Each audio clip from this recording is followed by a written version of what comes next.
திருச்சிற்றம்பலம் திருச்சிற்றம்பலம்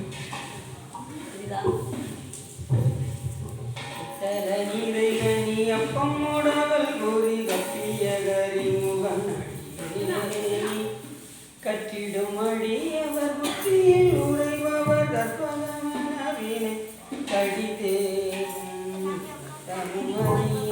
வைத்திடும் மகன் மகன் மற்பொருள் ஈரள் போய அடையானி மத்தளவயிரன் புத்தமி கூதல்வனை மட்டவில் வளர் கொடு பணிவிலே தமிழடைவினை முப்படையிதன் முப்பட எழுதிய போனே முப்புறம் எரிசிதாட்சியோனொரு ரதமச்சது பொடிது அது தீரா அப்பியரதோடு சுப்பிட மணிபடும் அப்புணம் அதனிலை ஆடி அக்குறமகளுள் அச்சிறுமுருகனை அக்கணமணமருள் பெருமா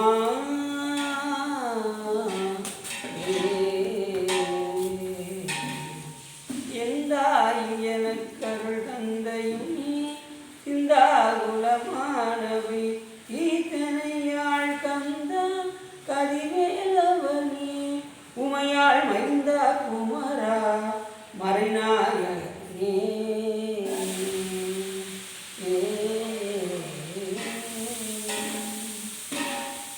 முடியவும் கொளித்த புகழியவும் கடல் போற்றி ஆளுநி கல்விதற்கு அனைத்தவனான் அடிபோற்றி வாழை திருநாவலூர் வண்டொண்டர் வடம் போற்றி ஊழிமொழி திருவாரூர் போற்றி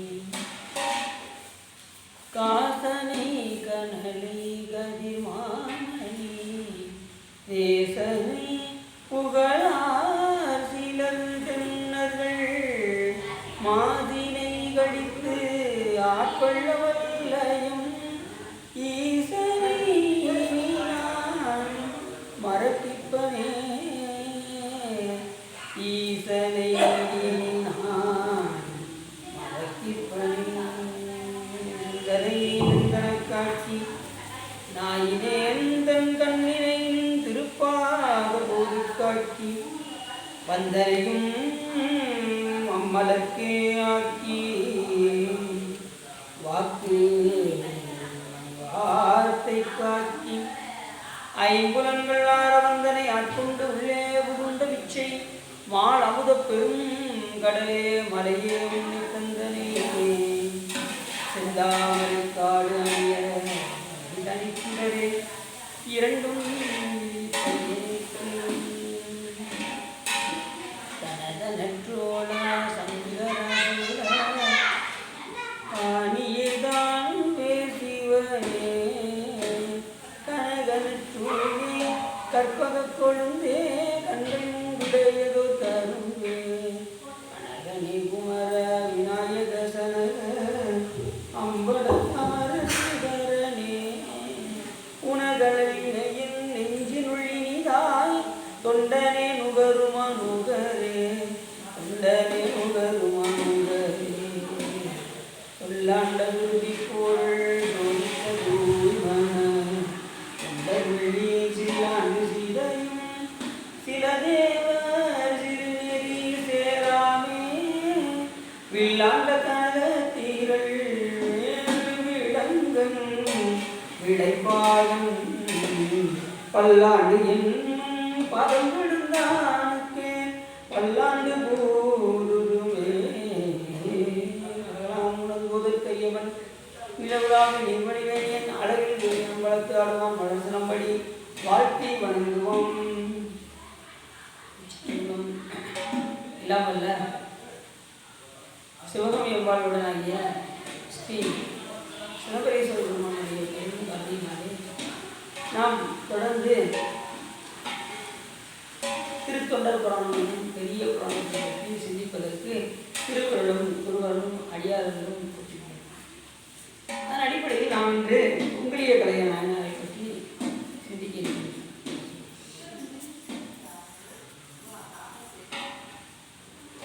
அப்படி சிந்திப்பதற்கு முன்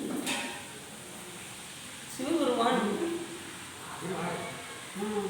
ஏன் அவர் கடவுளாக இருக்கிறார் என்று சொன்னால் அவர் ஒருவரே முழுமுதல் பொருள். யாரோ தெய்வம் கொண்டீர் அத்தெய்வமாகி அங்கே மாதொரு பாகனால் தான் வருவர். மற்ற தெய்வங்கள் யாவும் பிறக்கும் இறக்கும் வேதனைப்படும் வினை செய்யும். இவை இல்லாதான் அறிந்து அருள் செய்வான் என்று சிவஞான சித்தியார்.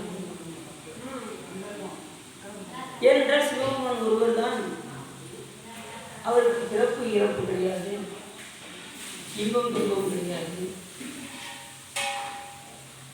ஆதி அந்தம் எதுவும் இல்லாத ஒரு பெருமான் யார் என்று சொன்னால் அது சிவபெருமான்.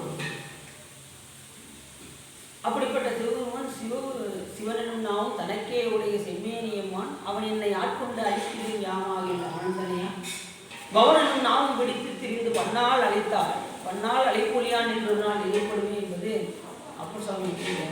அப்படி அந்த சிவன் என்கின்ற நாமம் சிவபெருமானுக்கே உரிய அவர்கள். அந்த நாமம் என்ன சொல்கின்றது என்று சொன்னால், சிவன் என்றால் எல்லா உயிர்களுக்கும் நன்மை செய்பவன் என்றும், மங்களத்தை தருபவன் என்றும், துன்பத்தை நீக்கி இன்பத்தை தருபவன் என்றும் அவ்வாறு சொல்லப்படுகின்ற சிவன் என்கின்றார். அப்படிப்பட்ட பெருமான் எல்லாருடைய மனத்திலும் அவன் இருக்கின்றான் என்பதை அப்பர் சுவாமி அருமையாக எழுதினார். மனத்தகத்தான் எல்லாருடைய மனதிலும் மனம் எதையோ நினைக்கிறோம். ஆனால் எதை நினைக்கணும் அப்படின்னா, நிலையான பொருளை நினைக்க வேண்டும். நிலையில்லாத உலகப் பொருள்களையே நாம் நினைந்து பின் அதை நினைந்தே நம்ம வருத்தப்படவும் செய்யும். ஆனால் நிலையான பொருளாகிய சிவபெருமானை நினைத்தால் நமக்கு உணர்வும் இல்லை. அப்போ யாரை நினைக்கணும் அப்படின்னா, நினைப்பவர் மனம் கோயிலா கொண்ட பெருமானாகிய சிவபெருமானை மனதில் நினைத்தால் நமக்கு எந்த துன்பமும் வராது. அப்படி சொல்றார். மனத்தகத்தான் வாக்கின் உள்ளான். மனத்தகத்தான் தலைமையிலான். அவன் தலைக்கோலம் கொண்டவன். சிவபெருமான் புத்தருக்கு தான் தலையில் என்ன இருக்கு? என்ன இருக்கு? சிவபெருமான் என்ன இருக்கும்? கங்கையை அணிந்திருப்பார். சிவபெருமான் என்ன நினைச்சிருப்பாரு? தலையில கங்கை அணிஞ்சிருப்பார். வேற எந்த தெய்வத்துக்குமே இல்லாத ஒரு தனிச்சிறப்பு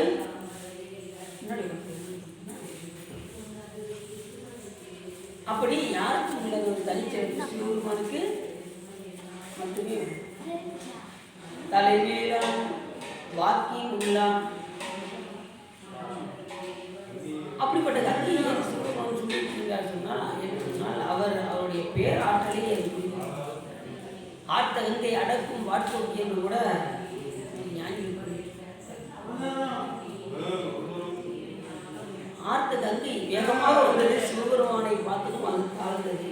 வெள்ளந்தான் விவசாயான் இடையான் பின்னோர் பெருமானை என கேட்டு வேட்டறிஞ்சாய் பள்ளம்தான் உருமுனையின் கீழ்மேலாக பதைக்குருமவருக்கு என ஆண்டாய்க்கும் விளம்தான் என்று உச்சியளவு நின்றார். உருகாதால் உடம்பெல்லாம் பண்ணாய் அண்ணா கல்லாங்கண் இணையும் மரமாம் தீவினை என்பது மாணிக்கவாசன். அப்படி வெள்ளம் தாழ் சதையாய் சிவபெருமானை பார்த்ததும் அந்த வெள்ளமானது அந்த கங்கையானது தாழ்ந்தது. அதை சிவபெருமான் எடுத்து தலையில் சொன்னார்.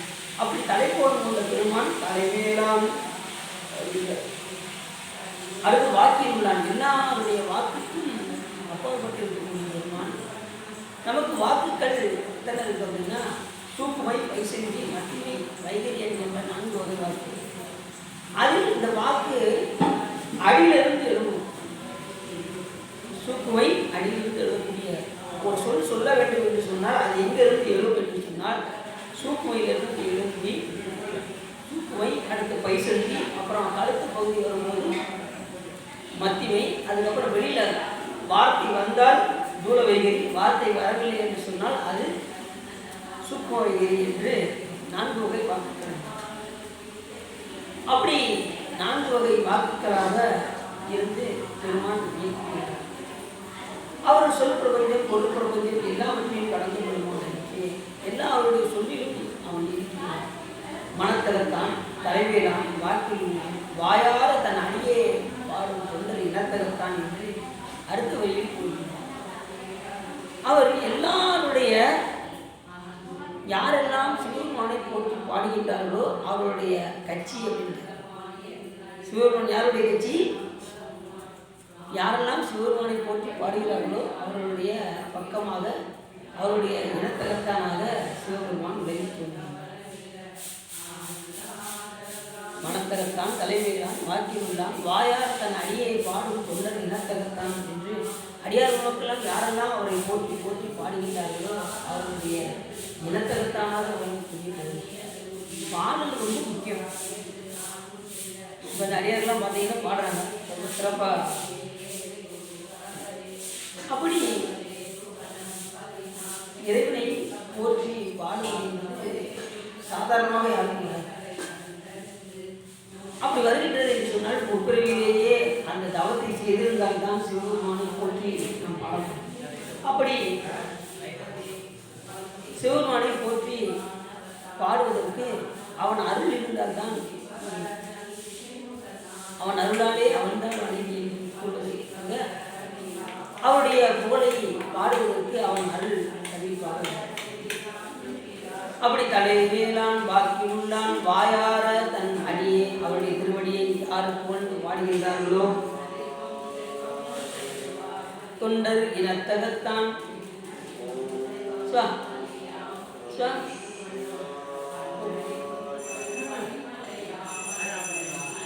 தொண்டர் இனத்தகத்தான்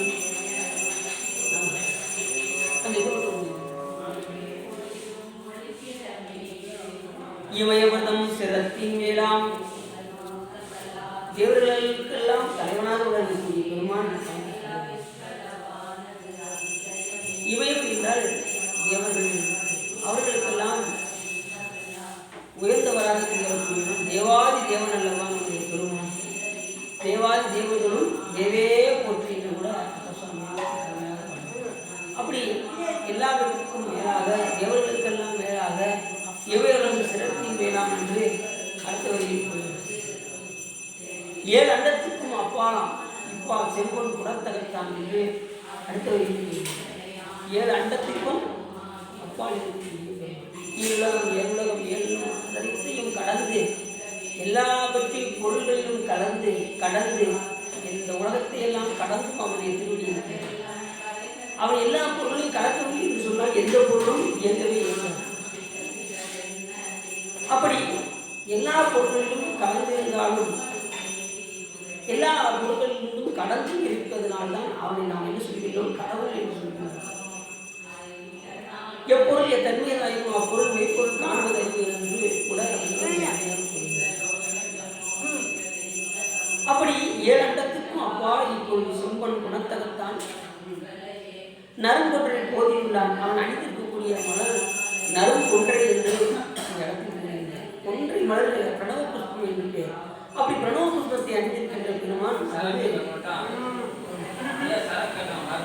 அப்படி நறுங்கொன்றை போதியுள்ளான். பொறிப்படையான் நெருப்படையான் போதியுள்ளான்.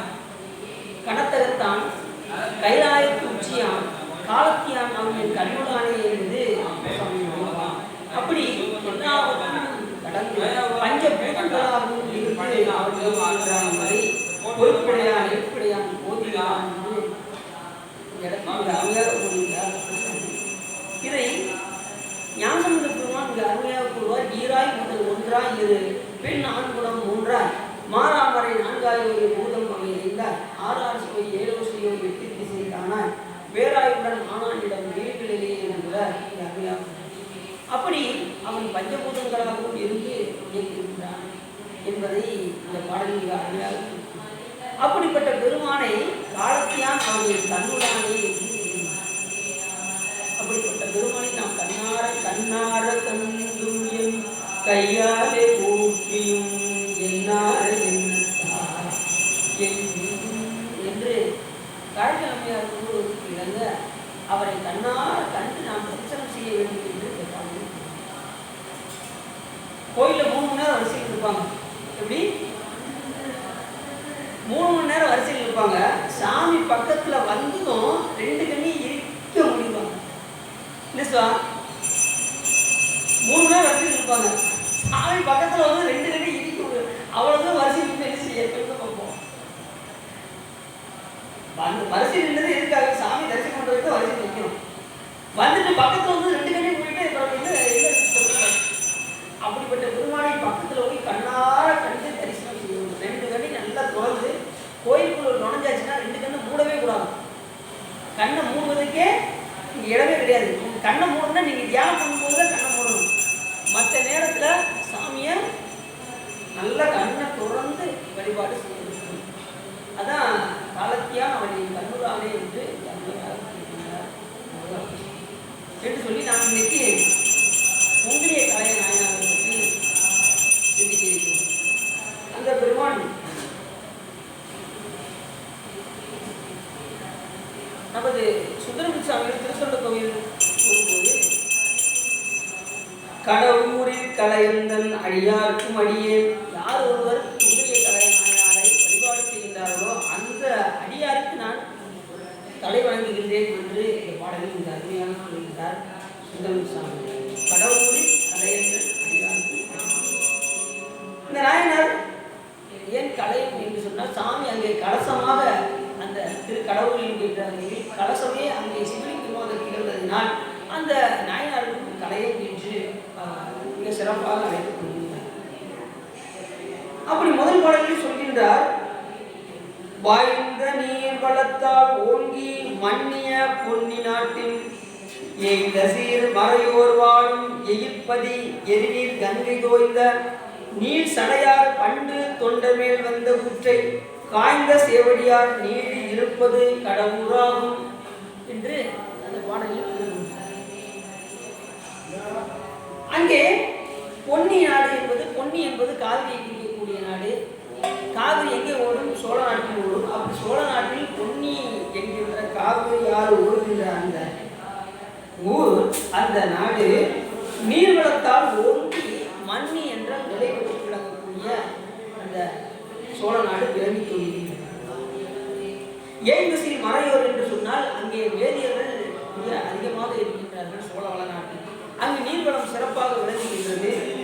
அப்படி மறையோர்கள் வாழக்கூடிய அந்தணர்கள் வாழக்கூடிய அந்த எழில்பதி பதியில் அங்கே இருக்கக்கூடிய பெருமான் எப்படி திகழ்கின்றார் என்று சொன்னால் எரிநீர் கங்கை தோய்ந்த நீர் சடையாராக சிவபெருமான் அங்கே இருக்கின்றார். நீண்ட சடைமொழி, சாமிக்கு எப்படிப்பட்ட சடைமொழினா நீர் சடைமொழி.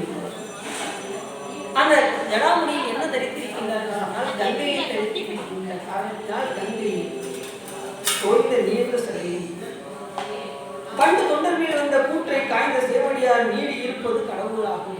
அங்கே எவனை எட்டி உதைத்த காலனை எட்டி சங்காரம் செய்த தலம் எது என்று கேட்டால் இந்த கடவுள் என்கின்ற தலம். அந்த தலத்தில் அந்த வந்த கூற்றுவனை காய்ந்த சேவடியார் நீடி இருப்பது அங்கேயே தங்கி இருக்கக்கூடிய இடம் கடவுளாகும் என்று பாடலில் சொல்கிறார். எப்படி காலனை எட்டி உதைத்தார் என்று சொன்னால், யாருக்காக எட்டி உதைத்தார் என்று சொன்னால் ஒரு அடியவருக்காக சிவபெருமானே வந்து காலனையே எட்டி உதைத்து இருக்கின்றார் என்று சொன்னால் அந்த பெருமையை நாம் என்னவென்று சொல்கிறோம். அப்படிப்பட்ட பெருமான் இருக்கக்கூடிய இடம் திரு கடவுள் என்று சொல்கிறார். வயலெல்லாம் அங்கு இருக்கக்கூடிய வயலெல்லாம் விளையும் சாலி விளை செஞ்சாலை வரம்பெல்லாம் மலையின் முத்தம் அங்கு சங்குகள் எல்லாம் விளைந்திருக்கின்றன. அங்கு செங்கல் விளைந்திருக்கின்றன. அயலெல்லாம் வேள்விச்சாலைகள் எங்கு பார்த்தாலும் வேள்விச்சாலைகள் இருக்கின்றன. அணையெல்லாம் கல்லுநீர் கற்றை புயலெல்லாம் கவியின் காடு அங்கு பாக்கு மரங்கள் இருக்கின்றன. புறமெல்லாம் வளர்ச்சி போற்றல் செய்யலாம் தொழில்கள் ஆறு தொழில்கள் அங்கு சிறப்பாக நடைபெற்றுக் கொண்டிருக்கின்றன. வேட்டல், வேட்டுவித்தல், ஓதல், ஓதுவித்தல், ஈதல், ஏற்றல் என்கின்ற 6 வகை தொழில்கள் அங்கு சிறப்பாக நடைபெற்றுக் கொண்டிருக்கின்றன.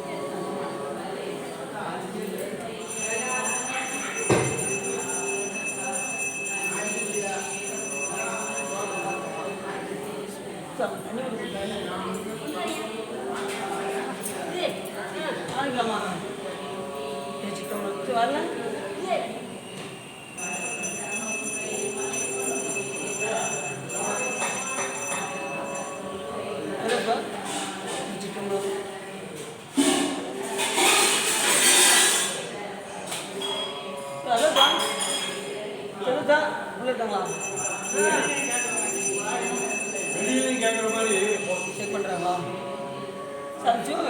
தண்ணி விட்டுட்டு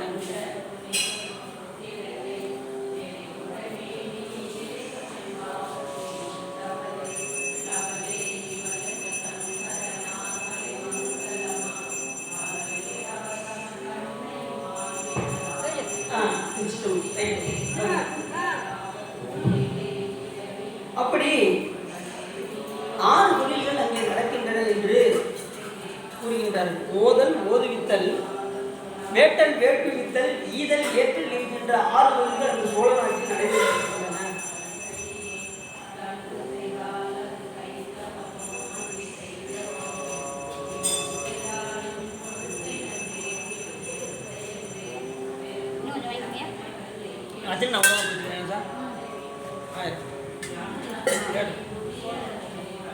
ஓதல் என்று சொன்னால் நாம் ஓதுதல், திருமுறைகள் ஓதுதல், ஓதுவித்தல், பிறருக்கு அதை கேட்கும்படி செய்தல், அப்புறம் வேள்வி செய்யக்கூடிய இடம் வேட்டல், அப்புறம் வேட்டுவித்தல், பிறருக்கு வேள்வி செய்யும்படி செய்தல்,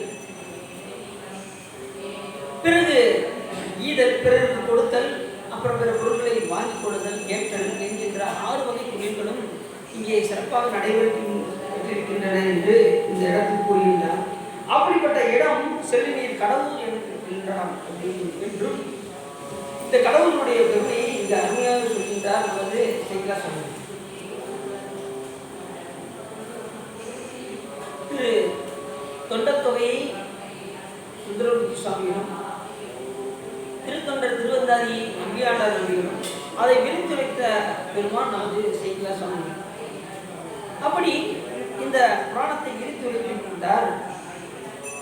அடுத்து என்ன சொல்கின்றார் என்று சொன்னால், அந்த சோழ வளநாட்டில் குடங்கையின் அகன்ற ஊன்கண் கடைசியர் குழுமி ஆடும் இடம்பெறும் அன்னைதோறும் எழுவன மருதம் பாடல்கள் அங்கே சிறப்பாக விளங்குகின்றன என்று இந்த இடத்தில் கூறினார்.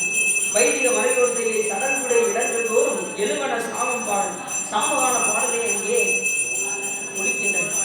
சிவபெருமானுக்கு ரொம்ப பிடிச்சது எது அப்படின்னா சாமகானம் ரொம்ப பிடிக்கும். தலையே வணங்காய் தலைமாலை தலை கைது தலையாலே வலிதேரும் தலைவனை தலையே நீ வணங்காய் கண்கால் காண்களோ கடலண்ட கண்டனை மஞ்சாடும் மலை மங்கை மணாளனை நெஞ்சே நீரையா கண்கால் காண்களோ கடலண்ட கண்டனை இந்தோள் வீசி நின்றாடும் பிராண்டனை கண்கால் காண்களோ. சாமகானத்தை நாம் பாடினோம் என்று சொன்னால் சிவபெருமானுக்கு ரொம்ப பிடிக்கும். முதல்ல பாட்டினா ரொம்ப பிடிக்கும், அதுலேயும் சாமகானம் பாடினா ரொம்ப ரொம்ப பிடிக்கும் சிவபெருமான். அப்படி சாமகானம் பாடல்கள் எல்லாம் அங்கே இந்த சோழ வளநாட்டில் தூங்கனில் மறுப்பின் மீதி படிந்து பால் சொரிந்த வாகை செங்கையில் பாய்ந்து வாச கவலமும் தீம்பால் நாரும் அங்கே தாமரையில் தீம்பால் அங்கு மனம் வீசிக் கொண்டிருக்கும். மங்குதோய் மாடச்சாலைகள் அங்கே விளக்கி தோண்டிக் கொண்டிருக்கும். மருங்கிரை ஒதுங்கும் மஞ்சும் அங்கவை பொழிந்த நீரும் ஆகுதி புகைப்பால் அங்கே நாரும். அங்கே மேகங்கள் எல்லாம் புகையாக மேலே சென்று வணக்கமாகும். அப்படிப்பட்ட ஒரு இடம் இந்த சோழ வளநாடு என்று சொல்கின்றார். நாட்டு சிறப்பாக சொல்லி அதற்கு பின் தான் கதைக்குள்ளே வருகின்றார் நமது செய்தியாளர் சொன்னார். அப்படிப்பட்ட அந்த சோழ வளநாட்டில் மருவிய திருவின்மிக்க வளம்பரி அதனில் வாழ்வார் அருமறை முன்னூல் வாழ்வின் அந்தனர் கலையர். இப்பதான் சேக்கிழார் சுவாமிகள் நாயனாரை அந்தனர் கலையர் என்று அந்த நாயனாருக்கு பேரு கலையர் என்று பேர். அந்தனர் குலத்தில் உள்ளவர் முன்னூல் மார்பினர். 3 நூல் சிவபெருமான் ஒரு பூணூலை அணிந்திருக்கின்றார். சிவபெருமான் ஒரு பூணூல் அணிந்திருக்காரு. அது என்ன பூணூல்? என்னென்ன அப்படின்னா விஷ்ணுவுடைய முடி இருக்கு பார்த்தீங்களா, அந்த திருமுடியை சிவபெருமான் பூணூலாக அணிந்திருக்கிறார்.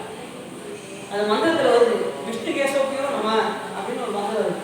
அந்த மந்திரம் என்ன சொல்லுது அப்படின்னா, விஷ்ணுவுடைய கேசவமா முடி, அவருடைய முடியை சிவபெருமான் பூணூலாக தரித்திருக்கிறவர்களே நமஸ்காரம் அப்படின்னு விஷ்ணு கேசவப்பியோ நம்ம அப்படி சாமி முன்னூல் தரித்திருக்கிறார். செய்கிறார். அவர் அணிந்திருக்கக்கூடிய பொருள் எது என்றால் விஷ்ணுவுடைய கேசத்தை அவர்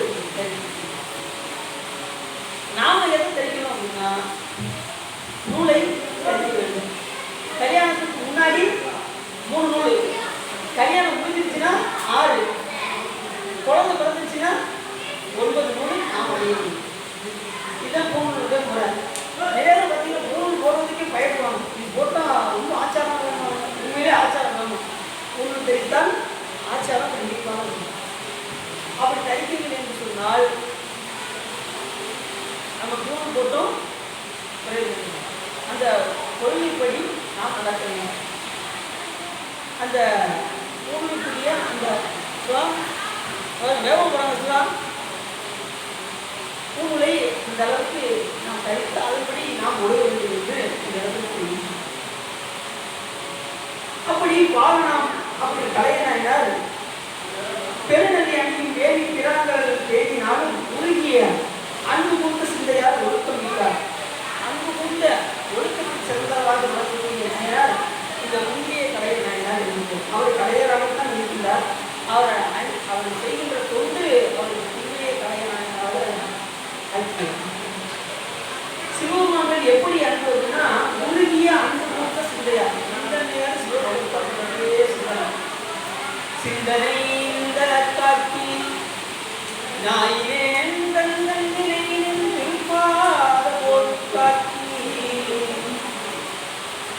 வந்தனை மனக்கே வாக்கு மண்வாட்டை காக்கி ஐம்புலங்களால் வந்தனை அற்புண்டு உள்ளே புகுந்த இச்சை மாணவ பெருங்கடலே மலையே உன்னை சென்றனையே சிந்தாமரை காடனைய வேந்தன் புனரே இரண்டு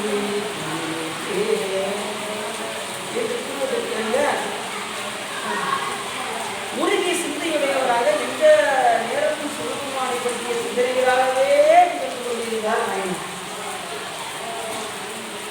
சிந்தனை அவரிடம் கொடுத்தோம் என்றுன்னா நமக்கு எந்தவித பிரச்சனையும் இல்லை. அவர்கள் கொடுக்காதனால நம்முடைய பிரச்சனையே எந்த நேரம் சிந்தனை எதையாவது முடிச்சுட்டே தவிர பூர்வமான சிந்திக்கிறது ரொம்ப கஷ்டம். அதனால சும்மா இருந்தால் கூட சூரியமானை பற்றிய சிந்தனைகள் இருந்துகொண்டே இருக்க வேண்டும் என்று இந்த இடத்தில் சொல்லுங்கள்.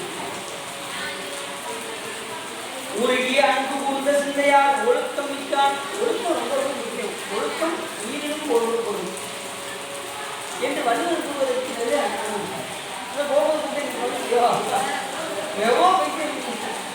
அப்படி ஒழுக்கத்தில் சிறந்து விளங்கக்கூடிய நாயனார் நமது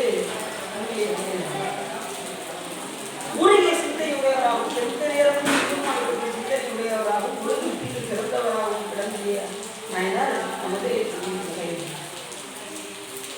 உருகிய அன்பு கூர்ந்த சிந்தையால் ஒழுக்கம் மிக்கார். ஒழுக்கத்தில் மேன்மேலும் சிறந்து விளங்கக்கூடிய அப்படிப்பட்ட நாயனார் பாலனாம் அவையும் பற்ற பயன்படுத்த அருளும் ஆற்றால் நான் முகனும் காணா வடிவு ஒன்று எதிரே வந்து காலனார் வீசிட்டாருக்கு கமல் துங்கிலிய தூவம் சாலவே நிறைந்து நம்மை இடும்படி தலை நின்றுள்ளார். பாலனா மறையும் என்று சொன்னால் அங்கே மறைவனாக வரக்கூடிய பாலனாம் விருத்தனாம் வசதிதானம் கண்டுகள் கூட்டை உழைத்து அடியவர்களும் சாலனாம் என்று கூட ஞாபகம் அருமையாக போவார். யார் எட்டி உழைச்சார்? சிவபெருமான் யமனை எட்டி உழைச்சார். காலனாகிய எட்டி உழைத்தார். எதுக்காக உழைச்சாரு? அவர் அடியாருக்கு அடிச்சாரு பாசக்கையை எதுக்காக உழைத்தார் அப்படின்னா அப்படி வழிபாடு பண்ணிட்டே இருக்காரு. உங்களுக்கு மார்க்கெட் அவர் வயது 16 வயதில் அவங்களுக்கு ஆயுள் முடியக்கூடிய பெற்றோர்கள் வந்து சாமிக்க வரட்டாங்க. மார்க்கெட் அப்பா அம்மா ஒரு குழந்தையே இல்லாமல் வந்திருக்காங்க. உடனே அவங்க சாமிகிட்ட வழிபாடு பண்ணாங்க. உடனே சாமி அவங்களுக்கு தோன்றி காட்சி கொடுத்து நல்ல பிள்ளையா 14 வயசு மூலம் நொண்டி கெட்டவனாக இருப்பான். இப்படின்னா 3 வயசு வரைக்கும் இருப்பான். அவனுக்கு எந்த குழந்தை வரணுன்னாரு. உடனே எங்கள் அப்பா என்ன பண்ணாரு? ஒழுக்கமாக வாழ்ற ஒரு நல்ல பிள்ளையா 14 வயசு இருந்த குழந்தை எனக்கு இந்த மாதிரி குழந்தை கொடுத்தாலே போதும். உடனே கரெக்டாக அந்த 16 வயசு முடியக்கூடிய நேரத்தில் பெற்றோர்கள் அழுவாங்க. பையன் நம்மளை விட்டு பிரிந்து போக போகிறானே என்று வருத்தத்தில் இருப்பாங்க.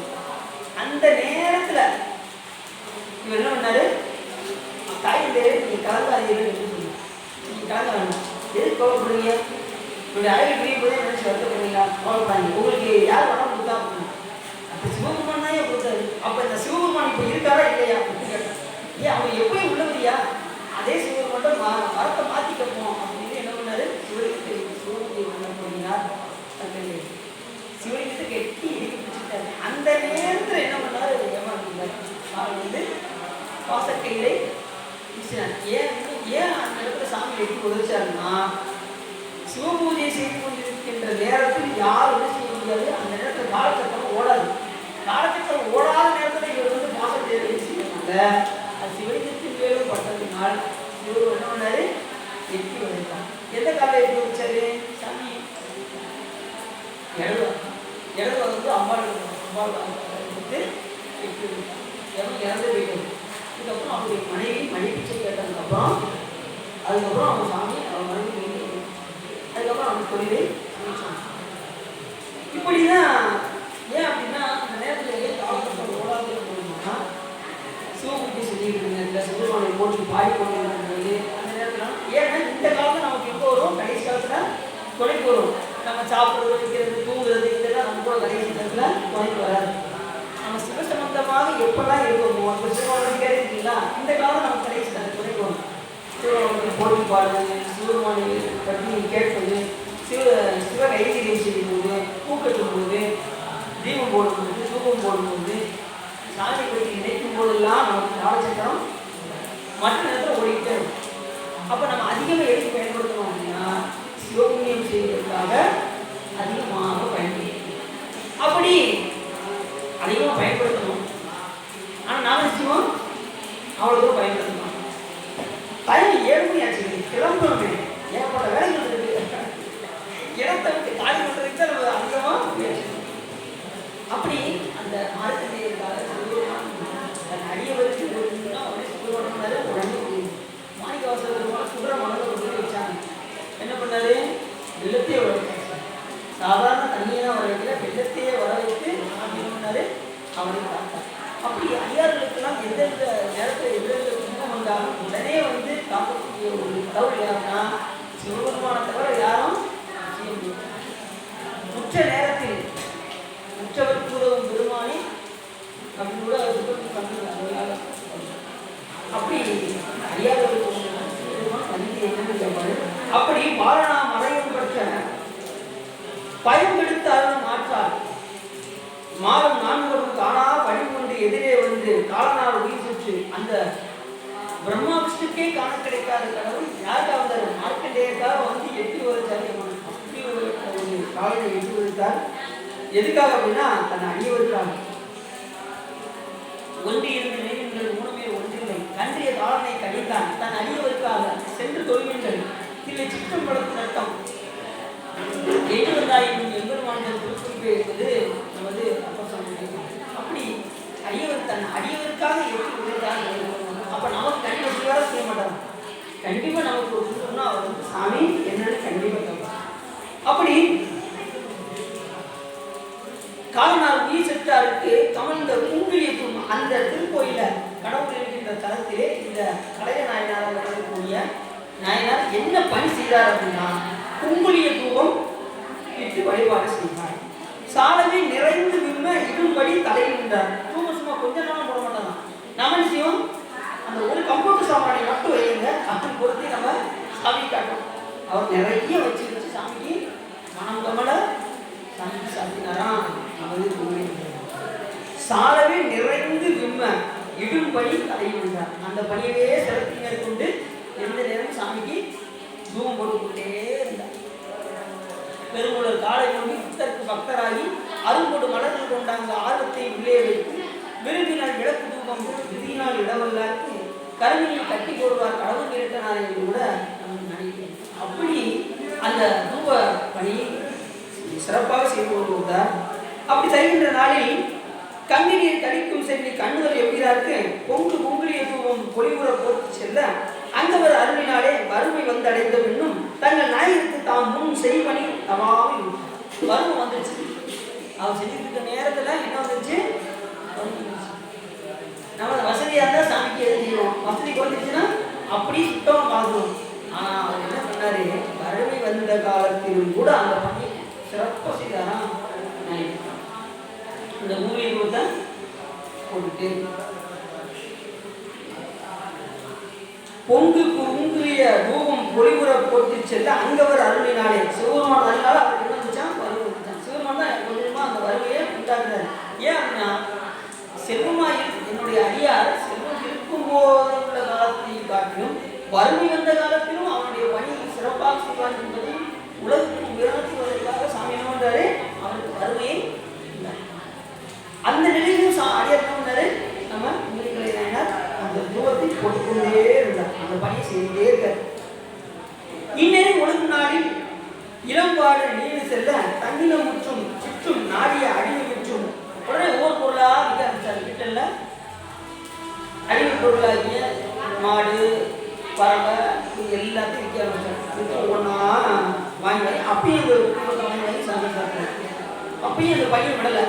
எப்படியா நான் என்ன செய்ய தெரியுமா, வந்து கொஞ்சம் ஒரு வேற ஒன்று ஒரு சின்ன காய்ச்சல் இருந்தாலும் என்ன செய்வோம், காய்ச்சல் அடிப்போம். கோயிலுக்கு வர்ற மாதிரி இல்லை, கோயிலுக்கு ரொம்ப சிரமமாக இருக்கும். ஒரு சின்ன காய்ச்சல் இருந்தால் என்ன செய்வோம், கோயிலுக்கு போகிறதுக்கு ரொம்ப கஷ்டப்படுவோம். அப்போ சாமி என்ன பண்ணாரு, கை கலந்தது கால் கலந்தது நெஞ்ச தோய்ந்து ரத்தம் சொட்ட வடிக்குது. ஊர்ந்து போனாரு, கைலாய மலை நோக்கி போனாரு. அந்த நேரத்தில் சிவபெருமான் அவர் முன்னாடி வந்து காட்சி கொடுத்து, எப்பா நீ எப்படி உள்ள சாமியை வழிபாடு பண்ண வேண்டியதெல்லாம் உங்களை யார் இவ்வளோ தூரம் அவர் சொன்னாங்க. அப்போ அபுசாமி என்ன சொன்னார், ஆளும் நாயகன் கைலை மலை இறக்குகின்றால் மாடும் உடல் கொண்டு நீரே நின்றார். அந்த கைலாயநாதனை காணாமல் அந்த உடல் மீளாது.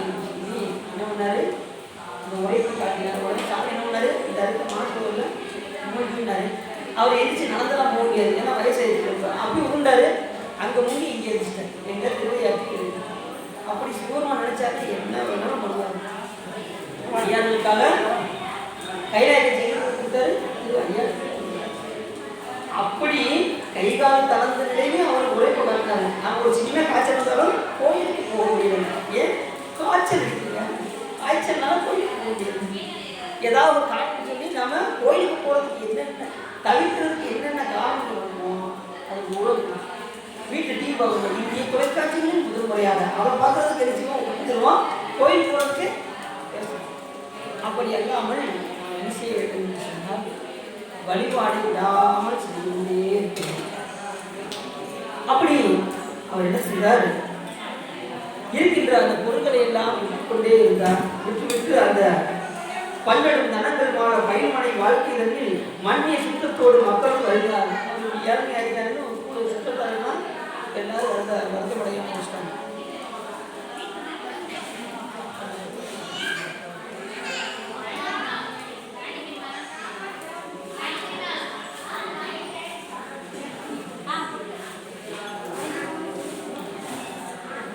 அப்படி சுற்றத்தார்கள் எல்லாம் வருகிறாங்கன்னா யாரும் இல்லையாகி இருபவர்கள் உணவு மாறி பேதுரு மைந்தரோடும் பெரும் சுற்றத்தை நோக்கி காலசை மனைவியாகம் கணவனாறு கலையனாறு கைகோதில் மங்கள நூல் தாலி கொடுத்து நெற்கொள்ளும் என்றார். மனைவி என்ன பண்ணாங்க, இவர்கள் வறுமையாயிடுச்சு, இந்த வழியிலேயே என்ன இருக்கிறது ஒன்றும் இல்லை, எல்லாத்தையும் முக்கியம் நீங்கள் கடைசி எஞ்சிருப்பது அவருடைய திருமணம் தான் இருந்தது. இந்த மங்கள நூல் அதையும் என்ன செஞ்சாங்க, அந்த மனைவி இதை போய் விட்டு நெற்கொள்வாங்க. நினைத்து சாப்பிட்றதுக்கு அரிசி நெல்லை போடுவாங்க அப்படின்னு சொல்லி தன் மனைவி வந்து என்ன செஞ்சாங்க, இப்படி எந்த மனைவியாவது செய்வாங்க இல்லையா, அடித்து என்ன செய்வாங்க, பற்றிட்டுருவாங்க. ஆனால் அந்த நாயனாருடைய மனைவியார் அவருடைய திறத்தை எண்ணி அப்படி இருந்து கணவனார் என்ன செய்யும்போது பிள்ளையும் ஒத்துழைப்பு கொடுத்தா தான் அந்த குடும்பம் நடக்கும். அதனால தான் என்ன பண்ணுவாங்க, இப்படி அழைத்து கொண்ட நாயன்மார்களுமே அவரோட மனைவிகளோடு தான் என்ன செய்வாங்க, சிவபெருமான். அப்படி மங்கள நூல் தாலி கொடுத்து நெற்கொள்ளும் என்றார். உடனே அதை வாங்கிட்டு என்ன செஞ்சாரு, வாங்குறது கிளம்பிட்டாரு. அப்பாட சந்தோஷப்படுறாரு, தாலி கிடைச்சிருச்சு, இதை வச்சு நமக்கு சாமிக்கு தூவம் போட்டுறலாம் அப்படின்னு முடிவு பண்ணிட்டாரு. அப்பொழுது தன்னை கொண்டு நெற்கொள்வான் அவரும் போக ஒப்பிலும் குங்கிலியம் கொண்டோர் வணிகனும் எதிர்வந்து நின்றார். உடனே சிவபெருமான் நம்ம ஆளை ஏற்பட்டாங்க நீங்க உடனே என்ன பண்ணாரு, ஒரு குக்குலியும் வர இருக்கிறவன அப்படியே அவங்க முன்னாடி அவர் போக வச்சார். வடிகளும் எதிர் வந்து நின்றார். இப்போது என்கொள் என்றார். உடனே இதுக்கு என்ன வேலை அப்படின்னு சொல்லி கேட்டார். என்றதுக்குள்ள வாரியம் கேட்டு முக்குறி வெண்ணூல் மாறுவர் முகமலர்னு சொன்னார். உடனே அது கேட்ட வழியை வந்து முகம் வளர்ச்சி ஆயிடுச்சு. ஏன்னா அவருக்கு கையில் என்ன இருக்கு, அதை வச்சு தைரியமாக கேட்கணும்.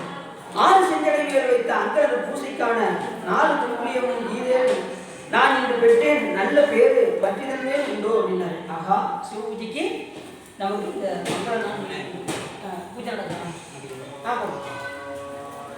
மங்கள பண்ணீங்களா,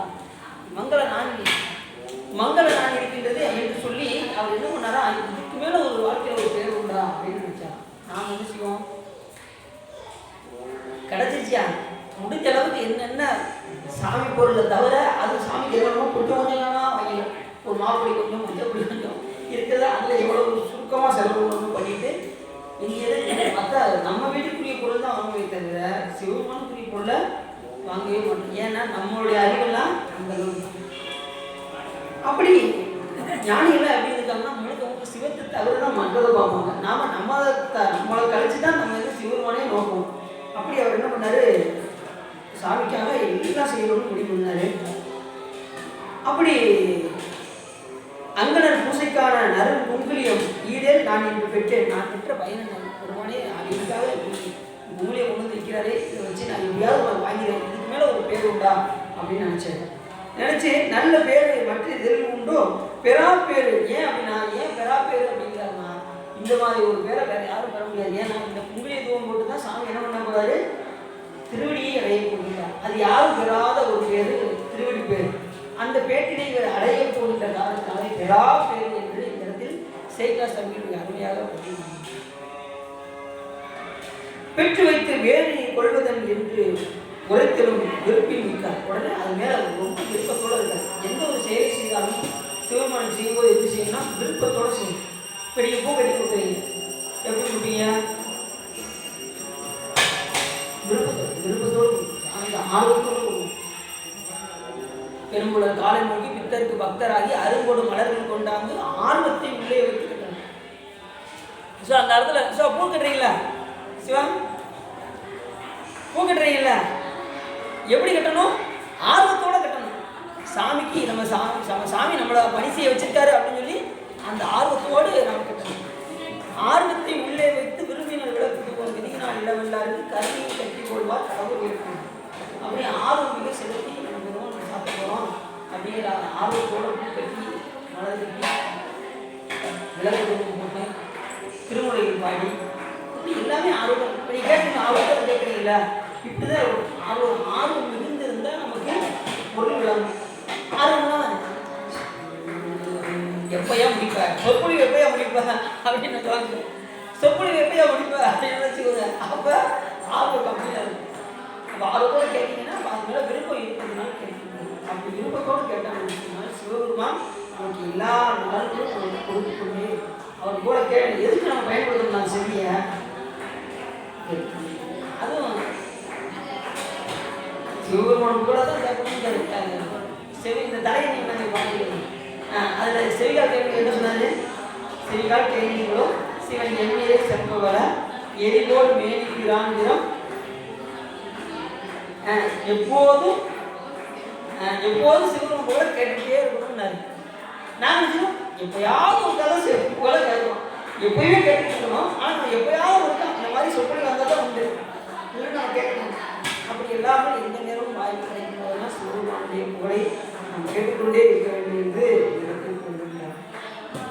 அப்படி உடனே என்ன செஞ்சாரு, மங்களனான எடுத்து கொண்டு போய் கொண்டரத்தால் நான் பொருந்தானே அதுக்கு குங்குலி தருவீங்களான்னு கேட்டார். உடனே நாயனார் கேட்டதும் என்று புகழ்ந்திட வணிகன் தானும் எந்தர இசைத்தது. உடனே அவர் தாலி இருந்தான், இசைத்தான் தந்தரன் என்ன தாலியை கலையறிந்த உடனே தாலியை கொண்டு கலையை செய்யாது அவருக்கு மொழி கொடுத்தார். அன்றவன் அதனை வாங்கி அப்போதை கொடுக்க கொண்டு நின்றில் விரைந்து சென்றார். நிறைந்தரும் கழுவினோம். உடனே அதை பார்த்து ஒரு சந்தோஷம் தாங்க முடியல. சாமிக்கு குங்குலியை வாங்கிட்டு சந்தோஷப்பட்டு கழிப்பினோடு இருந்தார். விடையில் உயிரிட்டான் விரைந்து சென்று எய்தி என்னை உடைவர் எம்மை யாரும் ஒருவர் தம் பண்டாரத்தில் அடைகிற ஒழுங்கி எல்லாம் அயர்களும் அன்பு கொண்ட தலைவர் மலத்தால் கொண்டு இருந்தனர். நமக்கெல்லாம் என்னை உடையவர் எம்மை ஆளும் ஒருவர், அவர் ஒருவனுக்கே நான் ஆட்சிக்கு இருக்கின்றேன் சொல்லி விடையவர் வீரட்டானம் விரைந்து சென்று வீரட்டானத்தின் ஒரு தொழிலே என்ன செய்கிறாரே சிவருமான் திரு கடவுள் தரத்திலும் அவர் செய்திருக்கிறார். யார யமனை காலனை எட்டி உழைத்தவர்களாம் அழைக்கிறார். அட்ட வீரட்டத்தலங்களில் இதுவும் ஒரு சிறந்த தலம். அந்த தலத்தை நோக்கி விரைந்து சென்று உடையவர் எம்மை ஆளும் ஒருவர் பண்டாரத்தில் அடைகிற ஒழுங்கியெல்லாம் அயர்களும் அன்புங்க சடைவர் மலத்தால் போட்டி இருந்தனர். அந்த குங்குளியத்தை காட்டி சிவபெருமானை போட்டி அர்ச்சித்து மகிழ்ச்சியோடு திகழ்த்திருந்தார் அவர் நாயகன். அன்பர் அங்கிருப்ப நம்பர் அருளாலே அழகி வந்தார். தன் பெரும் வீதியம் குத்து தனியே இவரை தான் சிவமங்கை எப்பவுமே சிவம் என்ன பண்ணிட்டாரு, பெரும் நிதியை கொண்டு போய் வீட்டில் கொண்டு போய் குடிச்சு விட்டாரு. அப்படி திருமங்கைக்கு விற்கிற அளவுக்கு போயிட்டாருன்னா சிவமங்கை விட்டுவாராம். உடனே அவர் வீட்டுக்கு போய் அந்த தன் பெரும் நிதியம் தரணி மேல் நெருங்க எங்கும் பொன்மையில் போயும் பொண்ணு மணி எல்லாம் வீட்டில் கொண்டு இறக்க வச்சிட்டாரு. சிவபூதகத்தில் வந்து அவருடைய வீட்டில் 1000 கொண்டு வச்சிட்டாங்க.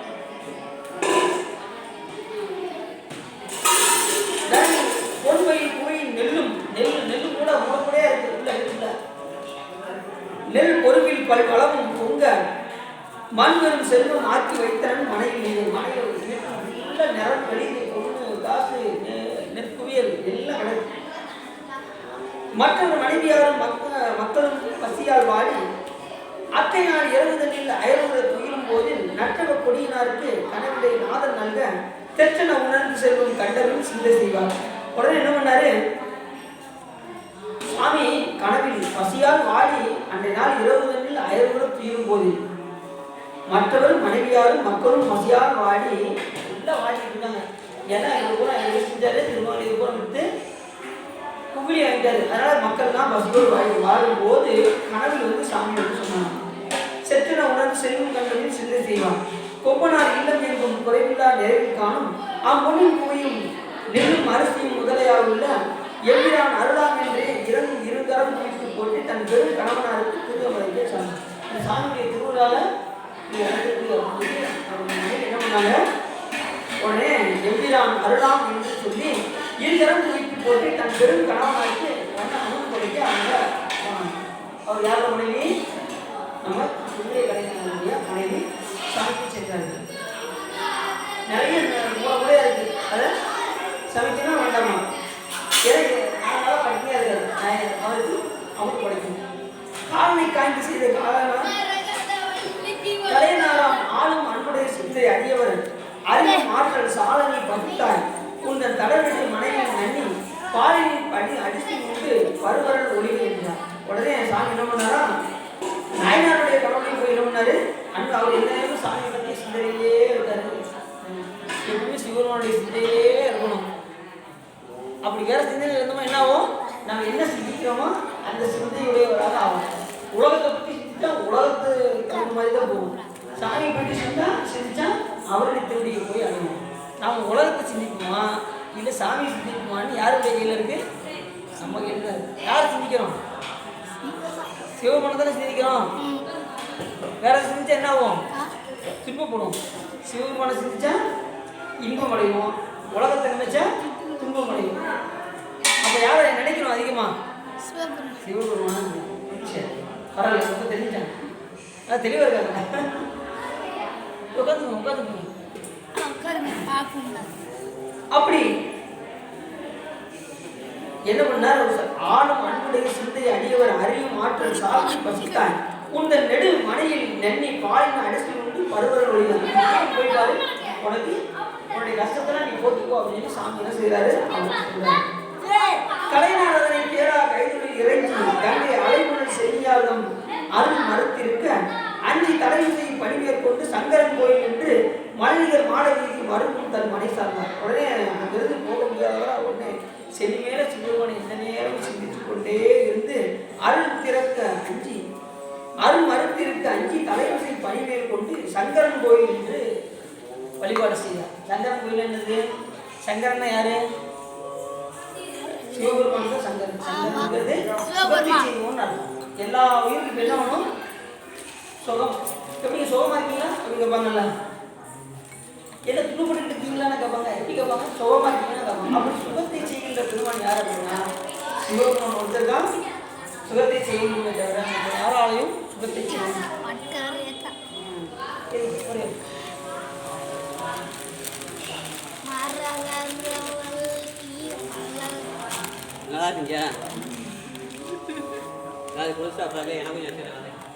அப்படி சிவபெருமான் சங்கரன் கோயில் மலைநிகர் மாடலின் மருந்தும் சுவாமியுடைய திருக்கோயிலை அடைந்து வழிபாடு செய்து தன்னுடைய மனையாளை வீட்டுக்கு சென்றார் என்று தளத்தில் அருமையாக எப்பயும் ஒரு காரியம் எடுத்தோம்னு வச்சுக்கோங்க. இப்போ வெளியூருக்கு போறீங்க, என்ன செய்வீங்க? சாமி அடி வெளியூர் போறீங்க, சாமிகிட்ட உள்ள போனீங்கன்னா எங்க போகணும்? வெளியூர். நாம சொல்றதே இல்லையே, அவர்கிட்ட சொல்லிட்டே போக மாட்டோம். டக்கு காலத்துல ஊருக்கு கிளம்பியா கிளம்பியா கிளம்பியா அப்படின்னு என்ன செய்வோம்? பூரா அடிச்சு கொண்டு போயிட்டே இருக்கும். இல்லையா சிவபெருமானை நாம் நினைப்பது கஷ்டம். ஆனாலும் என்ன பண்ணணும் அப்படின்னா சிவபெருமானை வழிபாடு செய்வதற்கு தான் நாம் எந்த திருக்கோயிலுக்கும் எந்த ஊருக்கும் நாம் அங்கே இருக்கக்கூடிய பெருமான் யார் இருக்காங்களோ நம்ம வீட்டுக்கு பக்கத்தில் எந்த சிவபெருமானுடைய இது இருக்கோ சிலர் சொல்லுவாங்க சொப்படி ஒரு இடத்துல பண்ணிடுங்க. எங்கள் வீட்டு பக்கத்தில் சிவலிங்க இல்லைங்க, விநாயகர் தான் இருக்காது, பரவாயில்லையா அழகாக பண்ணுவாங்க. விநாயகர் வழிபாடு பண்ணிட்டு அந்த மாதிரி வெளியே போனேன் அருள் செய்யணும். மூலக்கடவுள் ரெண்டு ஒன்று தான். ஏன்னா சாமி விநாயகர் பெருமான் பேரில் சிவபெருமான் ரெண்டு பேருமே ஒரே ஆள். எப்படி அப்படின்னா இவர் அம்மையப்படாத அம்மை அப்பவும் சேர்ந்து ஒரு பேர் சாத்தினா விநாயகர் வருக அப்படின்னு கூறினார். அதன் அடிப்படையில் அம்மையும் அப்பராக பெருமானியாக விநாயகர் பெருமான். இன்னைக்கு சங்கடகர சதுர்த்தி, இன்னைக்கு ஒரு முக்கியமான நாள். இந்த நன்னாளில் நாம பெரிய புராணத்தை பற்றி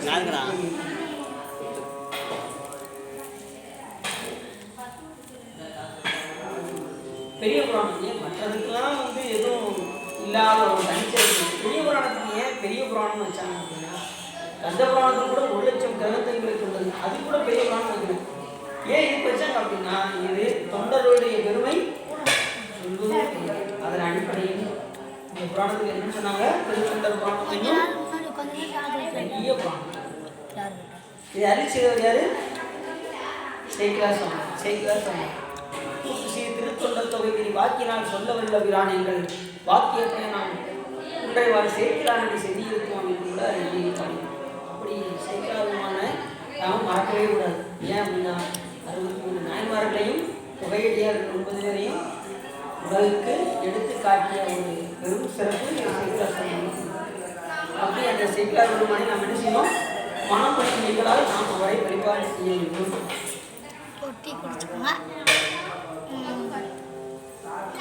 வீட்டுக்கு போய் பார்த்தா எப்படி இருக்கு? வெறும் செல்வம்.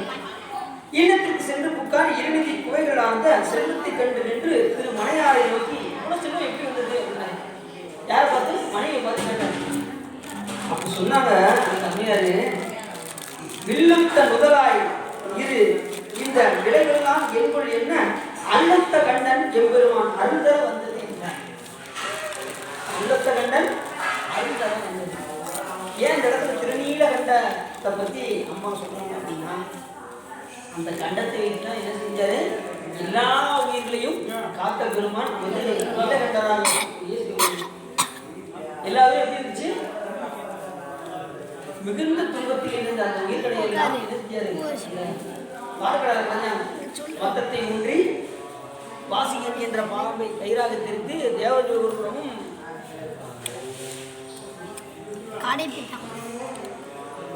தேவர்கள் வால்பகுதி பிடிச்சிட்டாங்க. நல்ல கதை கேட்டீங்களா? ரொம்ப கதை கேட்டீங்க. வால்பகுதி மத்தவடையை ஊன்றி வாசிகன் என்ற பாம்பை கொண்டு தீர்த்து வால்பகுதியை தேவர்களும் தலைப்பகுதி அசுரர்களும் பிடித்து கொண்டாங்க. இப்படி பிடிச்சி கிடைக்கிறாங்க. என்ன ஒரு கேள்வி கிடைச்சாங்க? அமிர்த ஒரு கேள்வி கிடைச்சாங்க. ஆனா வந்தன என்ன வந்துச்சு? நஞ்சு வந்துருச்சு. கடல்ல இருந்து ஒரு நஞ்சு வந்துச்சு. இவங்க வாழ்வு தலைவர்கள் கேட்டாங்க. பார்த்து யாரு? தேவர்கள் அசுரர்கள் எப்படி எப்படி இருக்கும்? ஆமி பிடிச்சதுனால பாம்புல இருந்து ஒரு விஷம், இது ஒரு ஆழம் அது ஒரு ஆழம், ஆழகால விஷம் திரண்டு வச்சு தேவரெல்லாம் அஞ்சு ஓடுறாங்க. கூட்டத்துல எல்லாம் ஓடுறாங்க, விஷம் பின்னாடி துரத்திட்டு வருது. முதல்ல பிரம்மா விஷ்ணு ஓடினாரு, அவருக்கு பின்னாடி பிரம்மா ஓடினாரு, எங்க போறோம்னு பின்னாடியே ஓடினாரு. அந்த கூட்டத்துல ஒரு ஆள் இல்லை, யார் வேணாலும் பார்ப்போம். அந்த கூட்டத்துல ஒரு ஆள் யார் அப்படின்னா சிவபெருமான் அந்த கூட்டத்துல இல்லை. ஏன் அப்படின்னா அவர் தான் முழுவதும் கைலாயத்தில் உடனே எல்லாம் எங்க ஓடிப்பாங்க, கைலாயத்தை நோக்கி ஓடணும். அப்படி கைலாயத்தை நோக்கி ஓடினாங்க. உள்ள போனதும் நஞ்சு வெளியே நின்றுச்சு, உள்ள வர முடியல. அப்ப வெளியே வந்து அப்ப சாமி என்ன பண்ணாரு, அதை அப்படி நிற்கும்படி செய்தார். தேவர்கள் என்ன ஆச்சு அப்படின்னு சொல்லி கேட்டார். சாமி நஞ்சு அமுதவரும் நினைச்சோம், ஆனா வந்தது நஞ்சு வந்தது. இவங்க சிவபெருமானம் வணங்கி செஞ்சிருக்கா உங்களுக்கு இருக்காது. ஆனா என்ன பிரச்சனை ஆயிடுச்சு, அவரை வழிபடாமல் செய்த காரணத்தினால் அங்கே நஞ்சு வந்தது. தக்கன் வெளியில சிவபெருமானை ஒதுக்கி அவங்க என்ன பண்ணாங்க, ஒரு வேள்வியை நடத்தினார்கள். அங்க என்ன வந்துச்சு, அந்த வேள்விச்சாலை எல்லாம் இது எல்லா தேவர்களுக்கும் அணி வந்தது. சாமி என்ன செஞ்சாரு, வீரபத்தரை எழுப்பி அவர்கள் எல்லாம் ஒரு வழியாக வந்தாரு. சிவபெருமான மறந்து நம்ம எந்த செய்யணும் செய்யவே கூடாது. அது என்ன ஆயிரும், வினையாக மாறிவிடும். அது தொட்டுறாங்கன்னா சிவபெருமான் அருளினால் நமக்கு எல்லாம் கிடைக்கும். அவரை மாற்றம் மட்டும் நம்ம நினைச்சக்கூடாது, எந்த செய்யணும் நாம் செய்யக்கூடாது என்று நமக்கு சுவாமி. அதன் அடிப்படையில் அண்ணன் கண்ட சிவபெருமான் அருள்தர வந்தது என்று மனைவி கூறுகிறார்.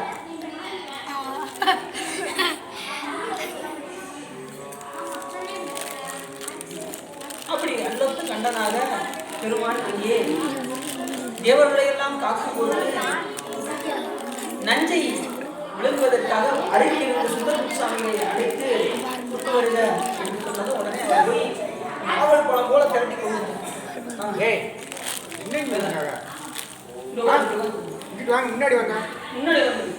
முன்னாடி வந்த அப்படி பேசி அப்படி அல்லத்த கண்டனாக பெருமான் என்ன செய்தார் என்று சொன்னால், அவர் சுந்தரசாமியை போய் நாவல் பழம் போல் திரண்டு கொண்டு வந்தார். அதை சாமி அப்படி முழுவது கண்டத்தோடு நினைச்சு உள்ள போகல. ஏன் அப்படின்னா உள்ள போயிருந்தா எல்லா உயிர்களும் துன்பப்படும் என்பதற்காக சிவன் என்ன பண்ணாரு, அந்த கண்டத்திலேயே அடைக்கிறார். விஷம் உள்ளுக்குள்ள இறங்கல, எங்க நின்றுச்சு, கண்டத்தில். எதுக்காக, எல்லா உயிர்களையும் சிவபெருமான் காப்பதற்காக சாமி என்ன பண்ணாரு, கண்டத்தில் வைத்தார். அப்படி வந்ததும் எல்லா உயிரிலும் காக்கும் பொருட்டு சாமி என்ன செஞ்சாரு, கண்டத்தில் நிறுத்தினார். சாமி நினைச்சாருன்னா இப்போ பிளாஸ்டிக் சர்ஜரி இதெல்லாம் இருக்கு, அதை செஞ்சுக்கலாம். ஆனா அப்படி சிவபெருமான் பண்ணவில்லை. ஏன் என்று சொன்னால், அந்த தேவர்கள் எல்லாம் கேட்டுக்கொண்டதற்கு இணங்க, பெருமானே அதை அப்படியே வைத்துக் கொள்ளுங்கள், அதை மறைக்க வேண்டாம். ஏனென்று சொன்னால், உங்களை பார்க்கும்போது எங்களுக்கு நாங்கள் செய்த தவறு எங்களுக்கு நினைவுக்கு வர வேண்டும் என்று சொல்லி சிவபெருமான்கிட்ட சாமி அப்படியே வைத்து சொல்லிட்டாங்க. அதிலிருந்து சாமி அந்த கண்டத்தில் நீலகண்டமாக திகழ்கின்றார். இல்லைன்னா நமக்கு பெரிய வாய்ப்பே இல்லாமல் போயிருக்கும். அதனால சாமி என்ன பண்ணாரு, அந்த கண்டத்தில் அடைக்கிறார். மின்னிடை மடவார் கூற மிக்க சீர் கடையனார் தாம் மன்னிய வெறும் செல்வத்து வளமொழி சிறப்பை நோக்கி என்னையும் ஆளும் தம்மை தன்னை எம்பெருமான் ஈசன் தன் அருள் இருந்த வண்ணம் என்று தலைமையே கொண்டார்.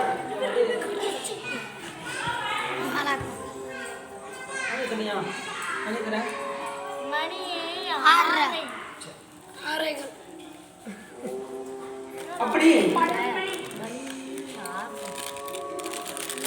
என்னையும் ஆளும் தன்மை என்று எம்பெருமான் ஈசன் தன் அருள் இருந்த வண்ணம் என்று தலைமையே கொண்டு என்ன பண்ணாரு, நாயனார் நமது நாயனார் இந்த வளமலை சிறப்பை நோக்கி என்னை ஆளும் தன்மை பெருமான் ஏறவர் பலவங்களை ஏற்றி சிந்தை செய்வதற்கல்லால் சென்று கைகூடுவதல்லால் என்று ஞானசம்பந்த பெருமான் சொல்லுங்க.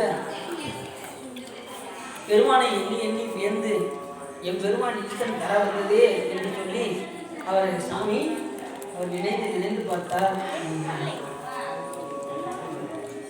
தன் அருள் இருந்த வண்ணம் என்று தலைமையே கொண்டு என்ன சாமி கொடுத்த பரிசு என்று சொல்லி அந்த செல்வத்தை எல்லாம் என்ன பண்ணாரு, சிரத்தி மேல் கொண்டு சிவபெருமானை தலைமையில் கொண்டு வணங்கி மகிழ்ந்து இருந்த வண்ணமாக இருந்தார். அப்படி இருந்த வண்ணமாக இருக்கும்போது பரும திருவின் மிக்கார் பரிகணம் திருத்தி கொண்டு கதுவன கணவனாரை கண்ணுதல் அன்பரோடும் விதிவரை தீபம் ஏந்தி மேவும் இன் அடிசில் விட்ட அந்நுகர் தின்பம் ஆர்ந்தால் அறுவரை கலையினான். மறுபடியும் அந்த பணியை சிறப்பாக செய்து கொண்டே இருந்தாராம் நாயனார். கண்ணுதல் அன்பரோடும் விதிமுறை தீபம் ஏந்தி மேவும் இன்னடிசில் விட்ட நுகர்ந்து இன்பம் ஆர்ந்தால் அறுவரை கலையினார். திருவின் மிக்கார் பல்வரத்திற்கால் பரிகணம் திருத்தி கொண்டு அதுவும் எனக்கு கணவனாரை கண்டுதற்கு அன்பரோடும் விதிமுறை தீபம் ஏந்தி மேவும் அப்படி சாமி செய்த அந்த உபகாரத்தை எண்ணி எண்ணி சிறப்பினை கொண்டு அந்த திருப்பணியை மேலும் மேலும் சிறப்பாக செய்து கொண்டே இருந்தார் அந்த நாயகன். ஊர்வலம் பழி கொண்டு வைக்கும் ஒருவன் அருளினாலே பாலில்லாமல் செல்லும் உடையவராய் பண்பில் நீடி சீருடை அடிச்சில் நல்ல செழுக்கரை தயிர் நெய் பாலால் ஆறுதல் காலம் கூட அழிவதற்கு உதவும் நாடி. இப்படி அன்றாடம் தயிர் நெய்கி பாலால் அரிசிவை உண்டார் வந்து நாயனார். வறுமையில் இருந்த நிலையிலும் கூட அந்த பணியை சிறப்பாக செய்த காரணத்தினால் சிவன் என்ன பண்ணாரு, அவருக்கு எல்லா விதமான செல்வங்களையும் கொடுத்தாரு.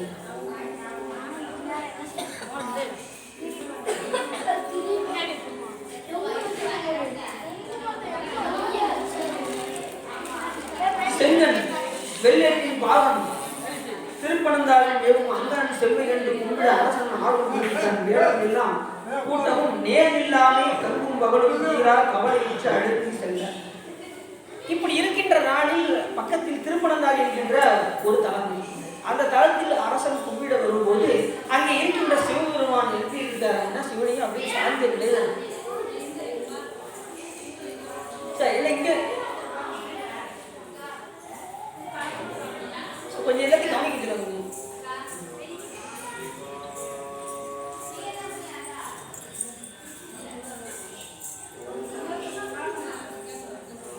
இங்கிட்ட வந்துறீங்களா, பக்கத்துல வந்துறீங்களா, கேக்குதா? கேக்குதா?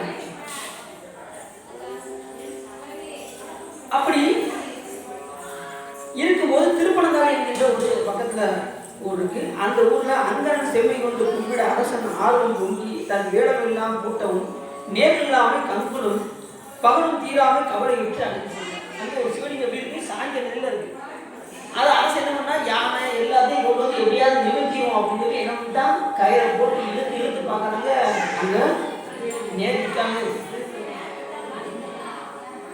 ஏன் அப்படின்னா அந்த சிவலிங்கம் எப்படி சாய்ந்தது என்று சொன்னால் இதுக்கு முன்னாடி உள்ள இதுல ஒரு அசுர குலத்தை ஒரு மங்கை வந்து என்ன பண்ணா அந்த திருத்தலத்தில் வந்து சாமிக்கு கொண்டு செய்து அப்படி கொண்டு செய்து கொண்டு இருக்கும் போது மாலை சாத்தணும் சொல்லி சாத்தும் போது மார்பு விலக உடனே எட்டி போய் சாமி எப்படியா சாத்திடுவோம்னு பார்க்குற நேரத்தில் என்ன பண்ணாரு, சாமி ரொம்ப கஷ்டப்படுறா தன்னுடைய அடியோடு அப்படின்னு சொல்லி சாமி என்ன பண்ணிட்டாரு, சிவலிங்கத்தை சாஞ்சி மாலையை வாங்கிட்டாங்க.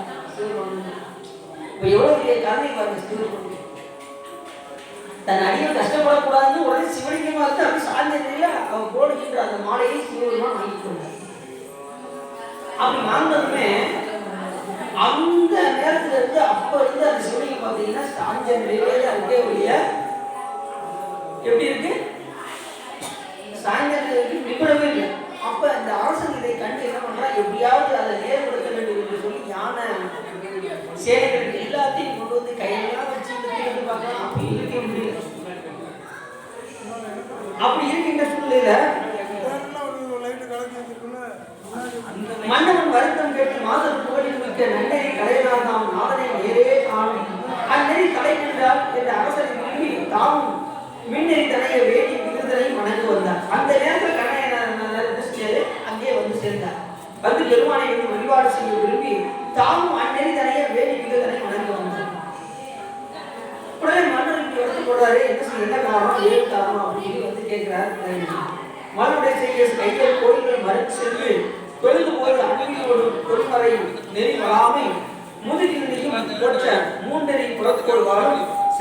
சோலை வேடி திருப்பனந்தாள் சேர்ந்தார்.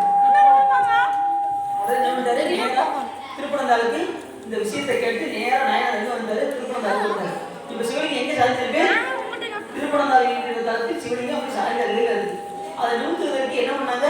யானை சேனைகள் எல்லாத்தையும் கொண்டு நிறுத்து பார்த்தார்கள். அது நிமிரவில்லை. ஏன் அப்படின்னா சிவபெருமான் யார் கட்டுப்படுவாரு? அன்பு ஒன்றுக்கு தான் கட்டுப்படுவாரு தவிர அதிகாரத்துக்கு கட்டுப்பட. இப்போ நீங்கள் அன்போட வழிபாடு செய்றீங்கன்னு வச்சுக்கோங்க, சிவபெருமான் என்ன பண்ணுவாரு? உங்களை நோக்கி வந்து அரசு நீ அன்போட சாமி பாட்டு கேட்குறீங்களா அப்படின்னு கேட்டால் என்ன செய்வாரு? உங்களை மாட வைப்பாரு. நீங்கள் வரும்போதே எப்போ வீட்டுக்கு போகலாம் வீட்டு வந்தீங்கன்னு வச்சுக்கோங்க. வீட்டு அவங்களுக்கு வரும்போது வீட்டுக்கு போகிற எண்ணத்தோடு வரக்கூடாது. வரும்போது எப்படி வரணும்? சிவபெருமான கும்பிட வரணும். அவரை போட்டு பாடுவதற்காக வரணும். இங்கே வந்து ஏதாவது கோயிலில் வேலை செய்கிற மாதிரி வரணும். கோயிலில் வந்து ஏதாவது வேலை செய்வீங்களா? என்ன வேலை செய்வீங்க? சாப்பிட்ற வேலை பார்க்குறீங்களா? பிரசாதம் சாப்பிட கூட சிறந்த வேலை. என்ன செய்யணும்? இங்க வந்து ஆமாறும் திருவடிக்கு அகமுடைய நண்பர்கள் பூமாலை புனைந்தேர்த்து எப்படி பண்ணி செய்யறாங்க பாத்தீங்களா? எப்படி பண்ணி செய்யறாங்க? பூ கட்டுறாங்களா? அப்படி செய்யணும். பூ கட்டணும். பூமாலை புனைந்தேர்த்து அடுத்து புகழ்துறையை சாமியை போட்டு பாட வேண்டும். புகழ்துறையை புத்தேரில் கோமானின் திருக்கோயில் தூவியன் நெடுகையின் புத்தாடை சாமாரை வெளியிலே சதுராடாவை சாமானி என்று இங்க வந்து என்ன செய்யணும்? ஏதாவது பேசிட்டே போவாங்க. சரி, இனிமே நல்ல பிள்ளையா நடக்கணும்ப்பா. இனிமே சாமியை போட்டு பாடுவதா இருக்கணும். வந்து திருப்பணிகள் ஏதாவது செய்யணும்.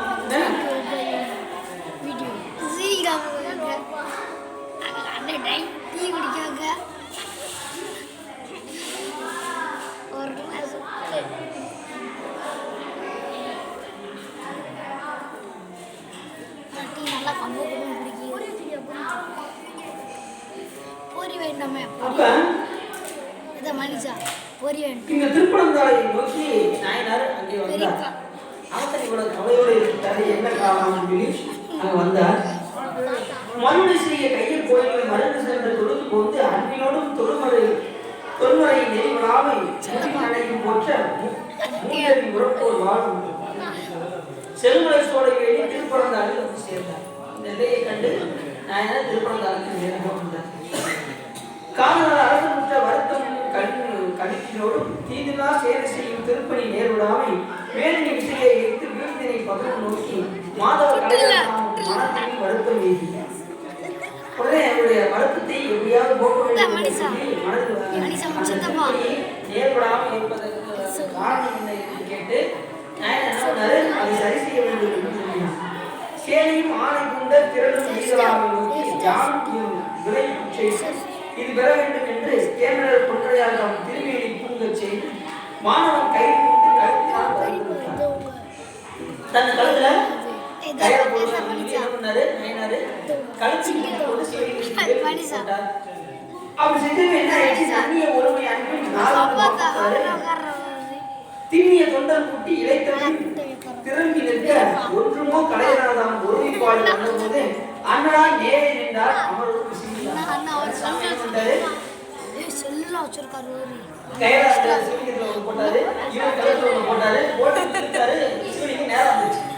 இப்ப யானையெல்லாம் இழுத்து பார்த்துச்சு, சேனைகள் இழுத்து பார்த்துச்சு, நேர் வரல. ஆனா நாயனாருடைய அன்புக்கு அந்த சாமி நேரே ஒருமை காதல் அன்பார் ஒருமைப்பாடு கண்ட போதே அண்ணலா நேரே நின்றார். எப்பயுமே எந்த செயல் செஞ்சாலும் என்ன செய்யணும்? ஒரு சம்பந்தன் உரை செய்த பெரிய தமிழ் வல்லவர் தொல்வினை தீர்தல் எழுதாமை என்று எப்படி இருக்கணும்? சிவபெருமான ஒரு நிலையா இருந்து வழிபாடு செய்யணும். நம்ம சாமி கொடுப்பது என்ன செய்வோம்? இன்னைக்கு வீட்டுல இப்படியா பேசணும், இன்னைக்கு என்னதான் சிந்தனை கூட எங்க இருக்கும்? கோயிலுக்கு வந்து சிந்தனை கூட வீட்டுக்கு போகும். வீட்டுக்கு போது சிந்தனை கோயில் பார்க்க இடத்துக்கு உள்ள நிக்காது.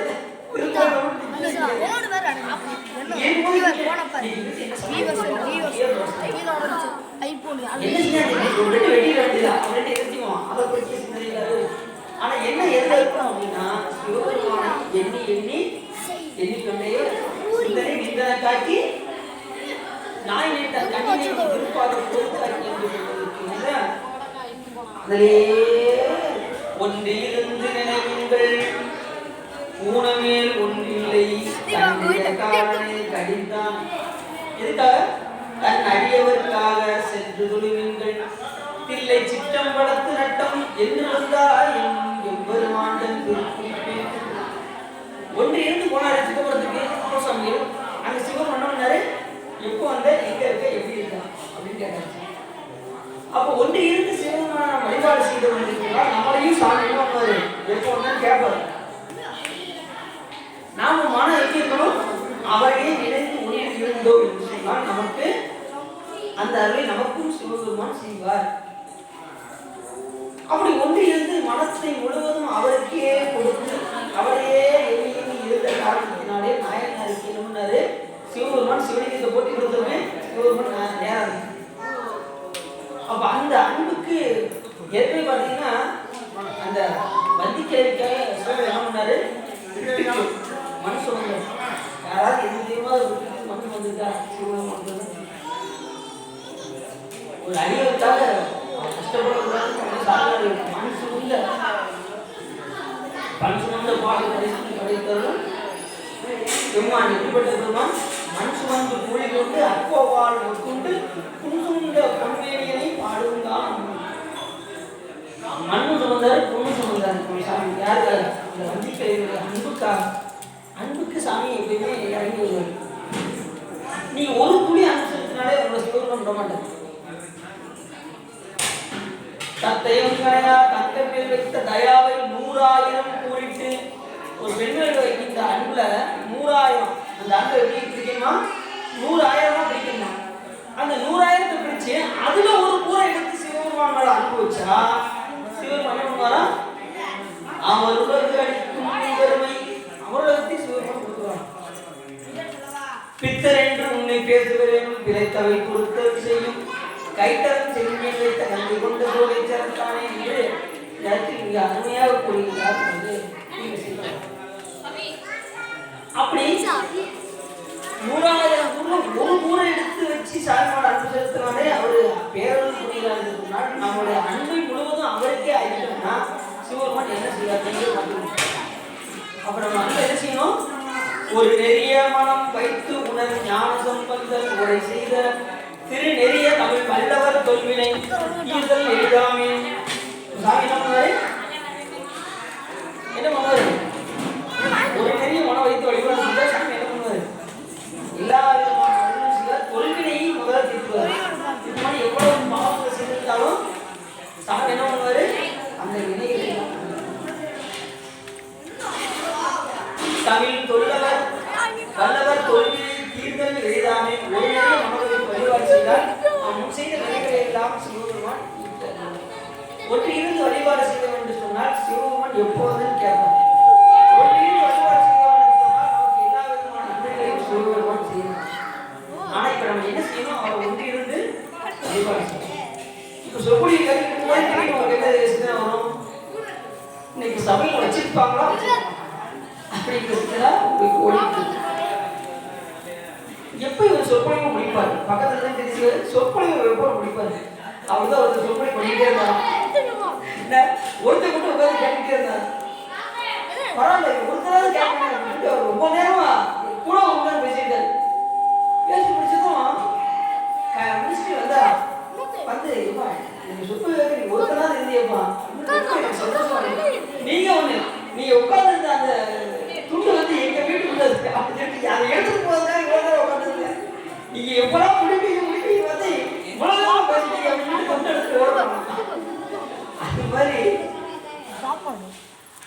நாம் என்ன செய்ய வேண்டும் என்று சொன்னால் என்ன வந்து சௌகரியமான மட்டுமே இருக்கணும் தவிர வேற எந்த இதையும் பற்று வச்சோம்னா நமக்கு அந்த பொருளினாலே நமக்கு என்ன வந்துடும்?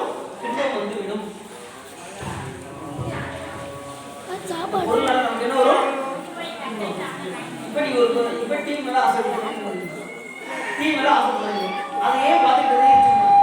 என்ன ஆகும்? கண்ணுல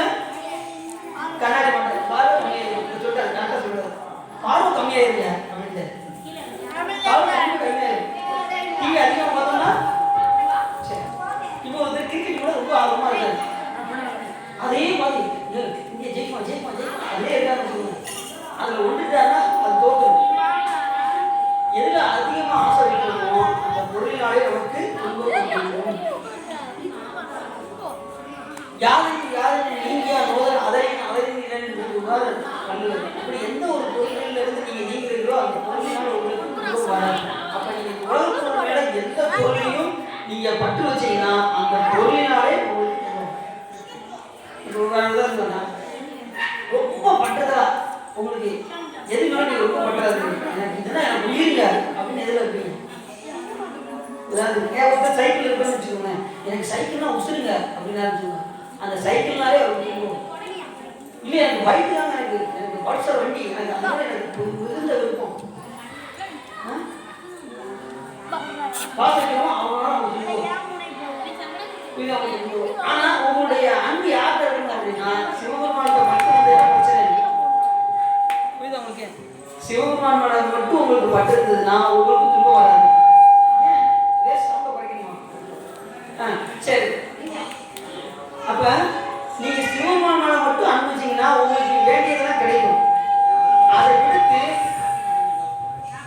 அதை விடுத்து நீங்க உலக பொருள்களை யாரு வேணாலும் சரி இந்த பட்டு வச்சிருந்தீங்கன்னா உங்களுக்கு அந்த பொருள்னால உங்களுக்கு எனக்கு எங்க அண்ணன் ரொம்ப உசுருங்க ரைட்டு பாசம் இருக்கணும். ஆனா பட்டுதல் மாதிரி இருக்காங்க அவர்களே ஒத்துக்கிட்டோம்னா அவர்களே எந்த ஒரு நிகழ்ச்சியை எடுத்தாலும் சரி சிவபெருமானை தவிர இந்த உலகத்துல எந்த பொருள்களையும் நாம் பட்டு வைத்தோம் என்று சொன்னால் நமக்கு என்ன வரும்?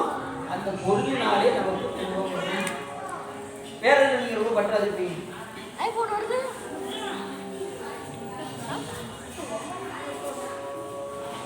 சிவபெருமானை உங்களுக்கு பட்டு வந்துருச்சு, வெரி குட். சிவபெருமானை பட்டு இருந்தா பிரச்சனையே இல்லை. அங்க இருக்கவங்க யாருமே பட்டு இருக்கு உங்களுக்கு கேக்குதா? எல்லாரும் யாருக்குள்ள ரொம்ப பற்றா இருக்கீங்க? சாயங்காலம் பற்றா இருக்கீங்களா? ரைட். சாயங்காலம் பட்டு இருந்தா பிரச்சனை இல்லை. உலக பொருள் மேல பட்டு இருந்ததுன்னா அந்த பொருள்னால நமக்கு என்ன வருமா? துன்பம் வந்து நீங்க எந்த நீங்க ரொம்ப ரொம்ப ஒன்றில் எதுல இருக்கோ இந்த உலக பொருளை இருந்ததுன்னா உலக பொருள்னால துன்பம் வரும். ஆனா நம்ம நினைக்கக்கூடிய பொருள் யாரு அப்படின்னா சிவபெருமானை தவிர வேற யாரு மணிக்கு ரொம்ப அழுகக்கூடாது. புரியுது அவங்களுக்கு? பாசம் இருக்கணும், ஆனா பட்டுதல் இருக்கக்கூடாது. குழந்தை மேல பாசம் இருக்கணும், பட்டுதல் இருந்ததுன்னா அந்த குழந்தையினாலே நமக்கு புரியுது அவங்களுக்கு? அதே போல சாமி மேல அந்த பற்று எங்க வரணும்னா பற்றுக பற்றற்றான் பற்றினை அப்பற்றை பற்றுக பற்று விடற்கு என்று வள்ளுவர் கூறுவதற்கு பற்றானாகிய சிவபெருமான் மேல் நாம் பற்று வைத்தோம் என்று சொன்னால் நமக்கு இந்த உலகப்பற்றானது தானாக இருக்கும். அப்ப யார் மேல பற்று வைக்கணும்? சிவபெருமான் மேல நாம் பற்று வைக்கணும். அப்படி பற்று வச்சா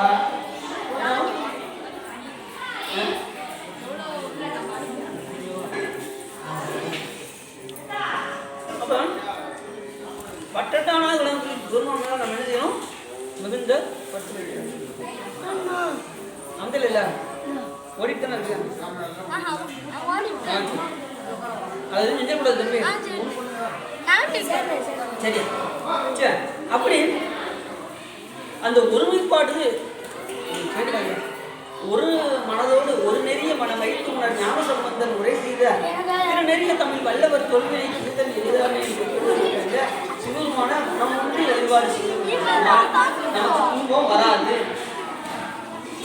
அப்போ சாமி என்ன பண்ணாரு? ஒன்றி இருந்து நீங்கள் ஊனவில் ஒன்றில்லை தண்டிய காலனை கடிந்தான் தன் அடியவருக்காக சென்று தொழுகின்றதில்லை சித்தம் வளர்த்து நட்டம் என்று வந்தாயினும் என்பதுவான் ஒன்றிய மனதோடு சிவபுரத்துக்கு உள்ள போனாரு. உள்ள போனதுமே சாமி என்ன பண்ணாரா? இப்போ எங்க வந்த, எப்படி இருக்க அப்படின்னு சிவபெருமான் கேட்டாங்க. அப்ப நம்மளும் மனம் ஒன்றி இங்க வந்தோம்னா சிவபெருமான் என்ன கொடுப்பாரு? இப்போ எப்போ வந்த அப்படின்னு சாமி கேட்பாரு. ஆனா நம்ம மனம் எங்க போகணும்? நம்ம உள்ள வரும்போது இன்னைக்கு என்ன சமையல் செய்யலாம் அப்படின்ட்டு உள்ள வந்து வச்சுக்கோங்க, என்ன ஆகும்? நமக்கு துன்பம் வரும். சரி, அப்படி நான் என்ன பண்ணாரு? ஒருமை மனத்தோடு இழுத்தாரு. சாமி நேரே நின்றார். அமரும் விசும்பில் ஆண்டார். உடனே பின்னவர்கள்லாம் மலையில குமாரி போகிறார்கள். பார்வசை நெருங்க எங்கும் பரப்பினர் பயிர் மாறி நேர்வழி தாரை மன்னன் சேதனும் கண்ணீரும் எல்லாம் காரியம் காணும் போல கழித்தனர். கையில் தூக்கி வாழ்வர்கள் வேந்தன் கொண்டர் மலரடி தலைமையில் வைத்து விண்மையில் புறங்களில் வைதிக தேர்வில் ஏறி பின்சிலை புனியிருந்தார் செய்யலை காண செய்து பண்பகித்தவனும் காணா மலரடி இரண்டும் யாரே பண்புடைய அடியார் அல்லால் பறிந்து நேர் காணவல்லார். அடியாரை தவிர வேற யாரும் இந்த காரியத்தை செய்யணும். நேரடிக்கக்கூடிய அந்த இதை அடியார்களை தவிர ஏன் அப்படின்னா அடியார் உண்மத்தை தான் எப்படி இருப்பாங்க? அடியார்கள் சொன்னா சிவபெருமான் என்ன கேட்பாரு? சிவபெருமானுக்கு ஒப்பிட்டு ஒரு ஆள் சொல்லணும் அப்படின்னா யார் சொல்லலாம்? சிவபெருமானுக்கு ஒப்பிட்டு யாரையா சொல்ல முடியுமா?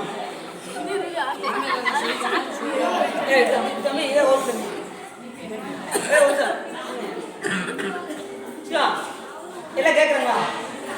சிவபெருமானுக்கு ஒப்பிட்டு யார சொல்லலாம்? திரும்ப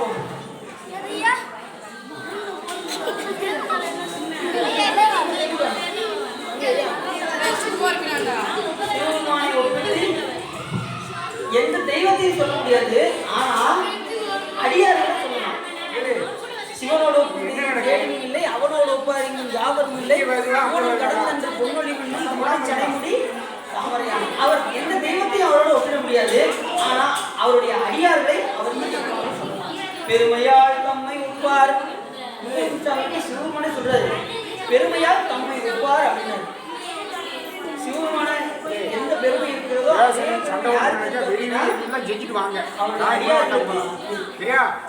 பெருமையால் தம்மை ஒப்பார். பேணலால்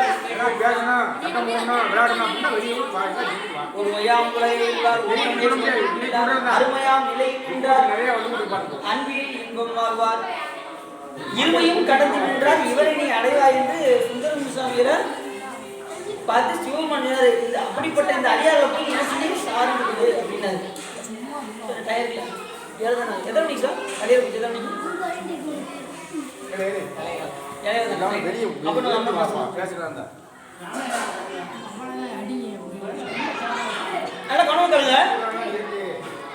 சுந்தரமுசாமி அப்படி வந்தாரு. வராரு பக்கத்துல வாங்க சார், பக்கத்துல வாங்க.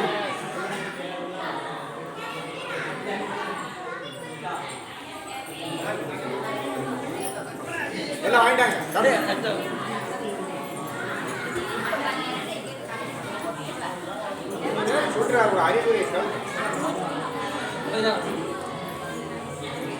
சுந்தரமுசாமி அப்படியே உள்ள வந்தாரு. திருவாரூர் உள்ள வந்தாரு. தேவாசிரியர் மண்டபம் இருந்தது. அங்க அடியார் மக்கள்லாம் குழுமி இருந்தார்கள். உள்ள அப்படி நுழைச்சாரு.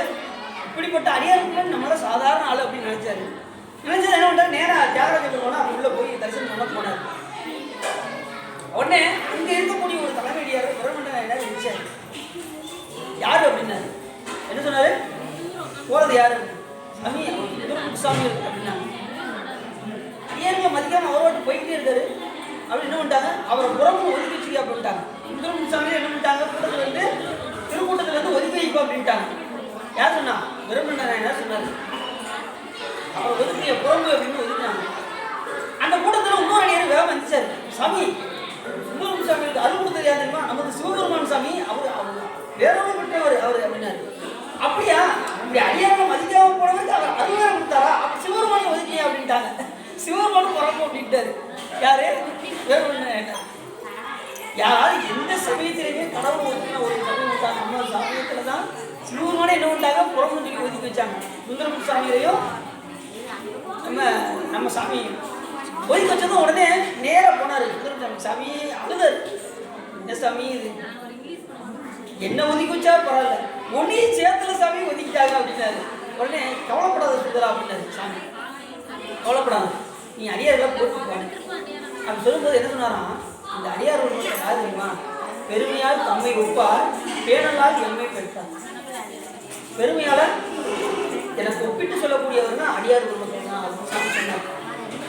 பேணலால் எம்மை பெற்றோர், சிவபெருமான பூசிக்கின்ற அடியார்கள் சிவபெருமானுக்கு பெற்றோர். சிவபெருமானுக்கு தாயத்தை கிடையாதுல்ல, அவர் தாய்மொழி தந்தையிலே தாந்தரியின் காலையடி, தாய்மொழி தந்தையிலே தாந்தரியின் ஆயினும் காயில் உலகனைத்தும் கல்பொடிலாம் சகோதரர். அப்படி அவருக்கு தாய் தந்தை கிடையாது. ஆனா அவருக்கு தாய் தந்தை யார் அப்படின்னா அடியார் மக்கள் தான். என்ன சொல்றாரு, பேணலால் என் பெற்றோர் அப்படின்னாரு. இப்ப இந்த தாய் என்ன செய்வா, குழந்தைய குச்சி குட்டி அடிப்பாங்க பார்த்தீங்களா, அந்த குழந்தைய வச்சுக்கிட்டு நல்லா குளிப்பாட்டுவாங்க.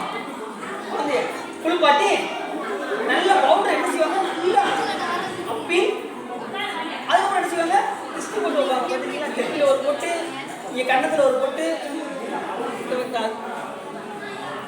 கண்ணத்தில் ஒரு பொட்டு, நெத்தில ஒரு பொட்டு, இப்படி போட்டு சிங்காரிச்சு அளவு வைப்பாங்க அந்த குழந்தைய. யாரு, அந்த பெற்றோர்கள். இதே போலதான் அடியார்கள் என்ன பண்ணுவாங்க, சிவபெருமானுக்கு நல்லா அபிஷேகம் பண்ணி அவர் அலங்காரம் செய்து சந்தனம் வச்சு குங்குமம் வச்சு திருநீர் பூசி இப்படி அழகுபடுத்துறது யார் பண்ணுவா?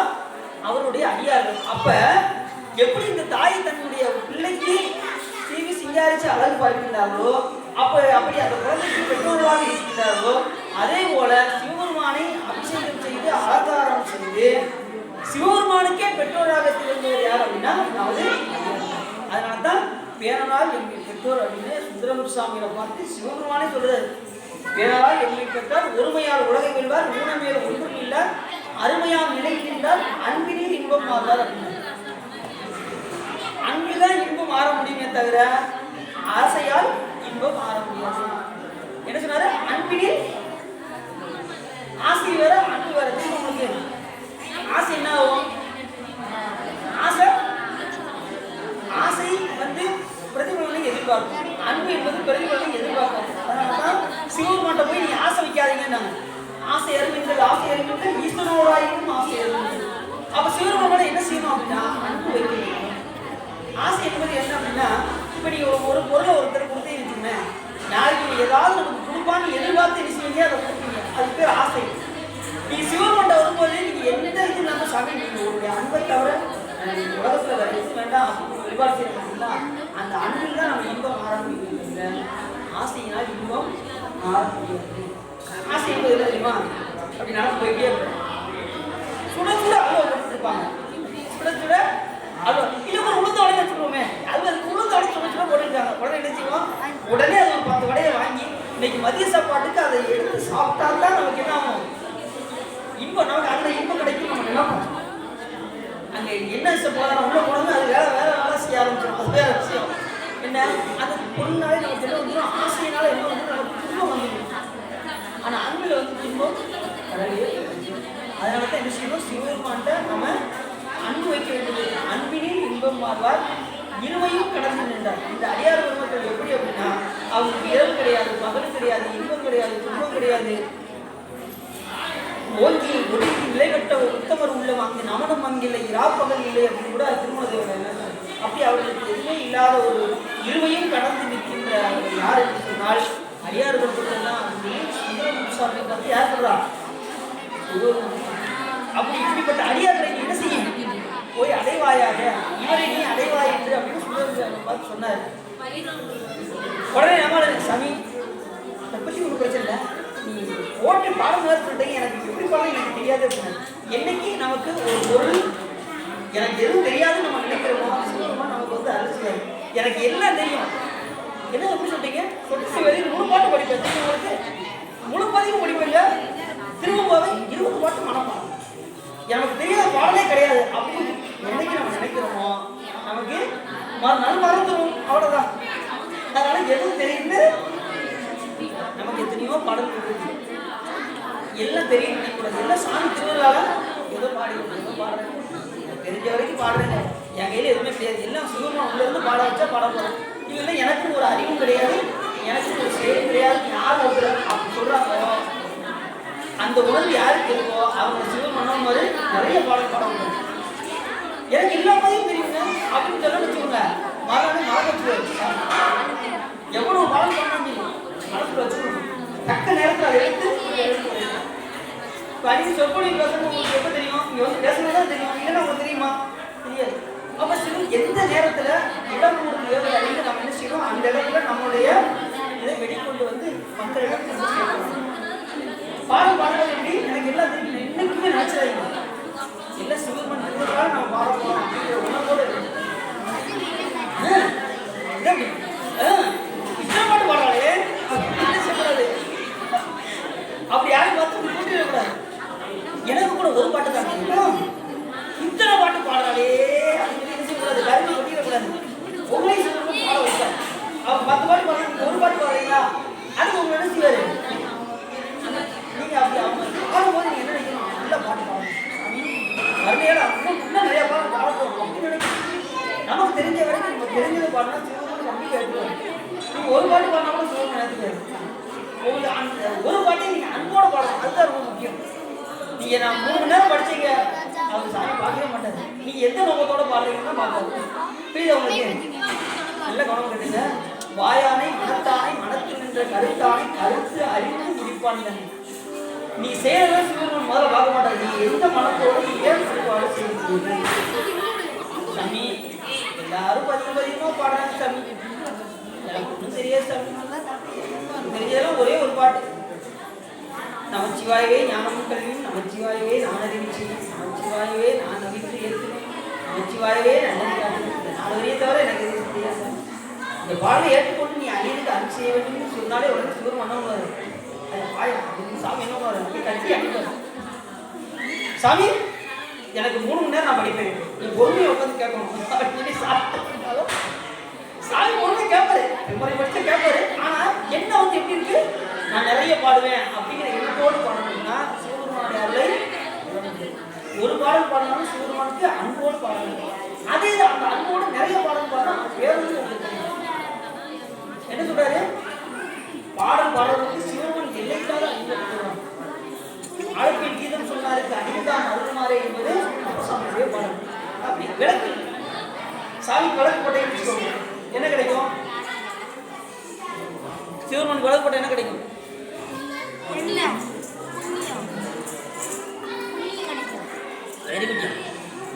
புண்ணியம் கிடைக்கும் அப்படின்னு நல்ல நல்ல பயம் பரவாயில்ல.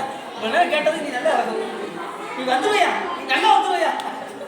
என்ன சிவபுண்ணியம்? அது எப்படி சிவபுண்ணியம் சொல்லணும். சிவபுண்ணியம் கிடைக்கும். சிவபெருமானை போட்டு பாருன்னா சிவபுண்ணியம் கிடைக்கும். விளக்கிட்டால் மெய்நெறி ஞானமாகும். யார் விளக்கு போடுறாங்களோ அவர்களுக்கு ஞானம் உண்டாகும். துணைக்கு நான் மலர் கொடுத்தால் இப்ப நீங்க பூ கட்டினீங்கல்ல, உங்களுக்கு என்ன இது கிடைக்கும்? துளைக்கில் நான் மலர் கொடுத்தால் தூயல் மீன் ஏறலாம். சிவலோகம் எங்க கிடைக்குமா?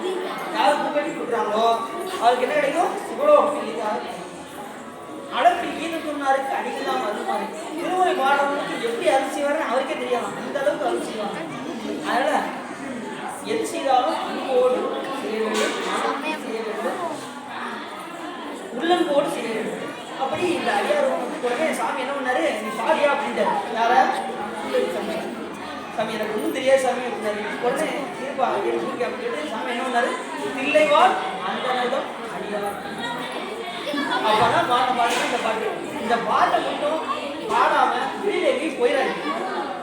இந்த பாட்டை இந்த பதியத்தை பாடாம வீட்டை விட்டு வெளியே போகும். தில்லை வாழந்த நரமடியார் மடியே திருநீல வெண்டத்து புயமனார் கடியே இல்லையே என்னாதை குமடியே இளையாண்டை குடிமாறனடியார் குமடியே வெல்லுமாமிக வல்லமை பொருள் கடியே விரிபொல் சுகுன்றையார் கடியே அல்லிமன் முன்னையதாம் நீதி கடியே ஆரூரனாரு இல்லம்மானுக்கானே.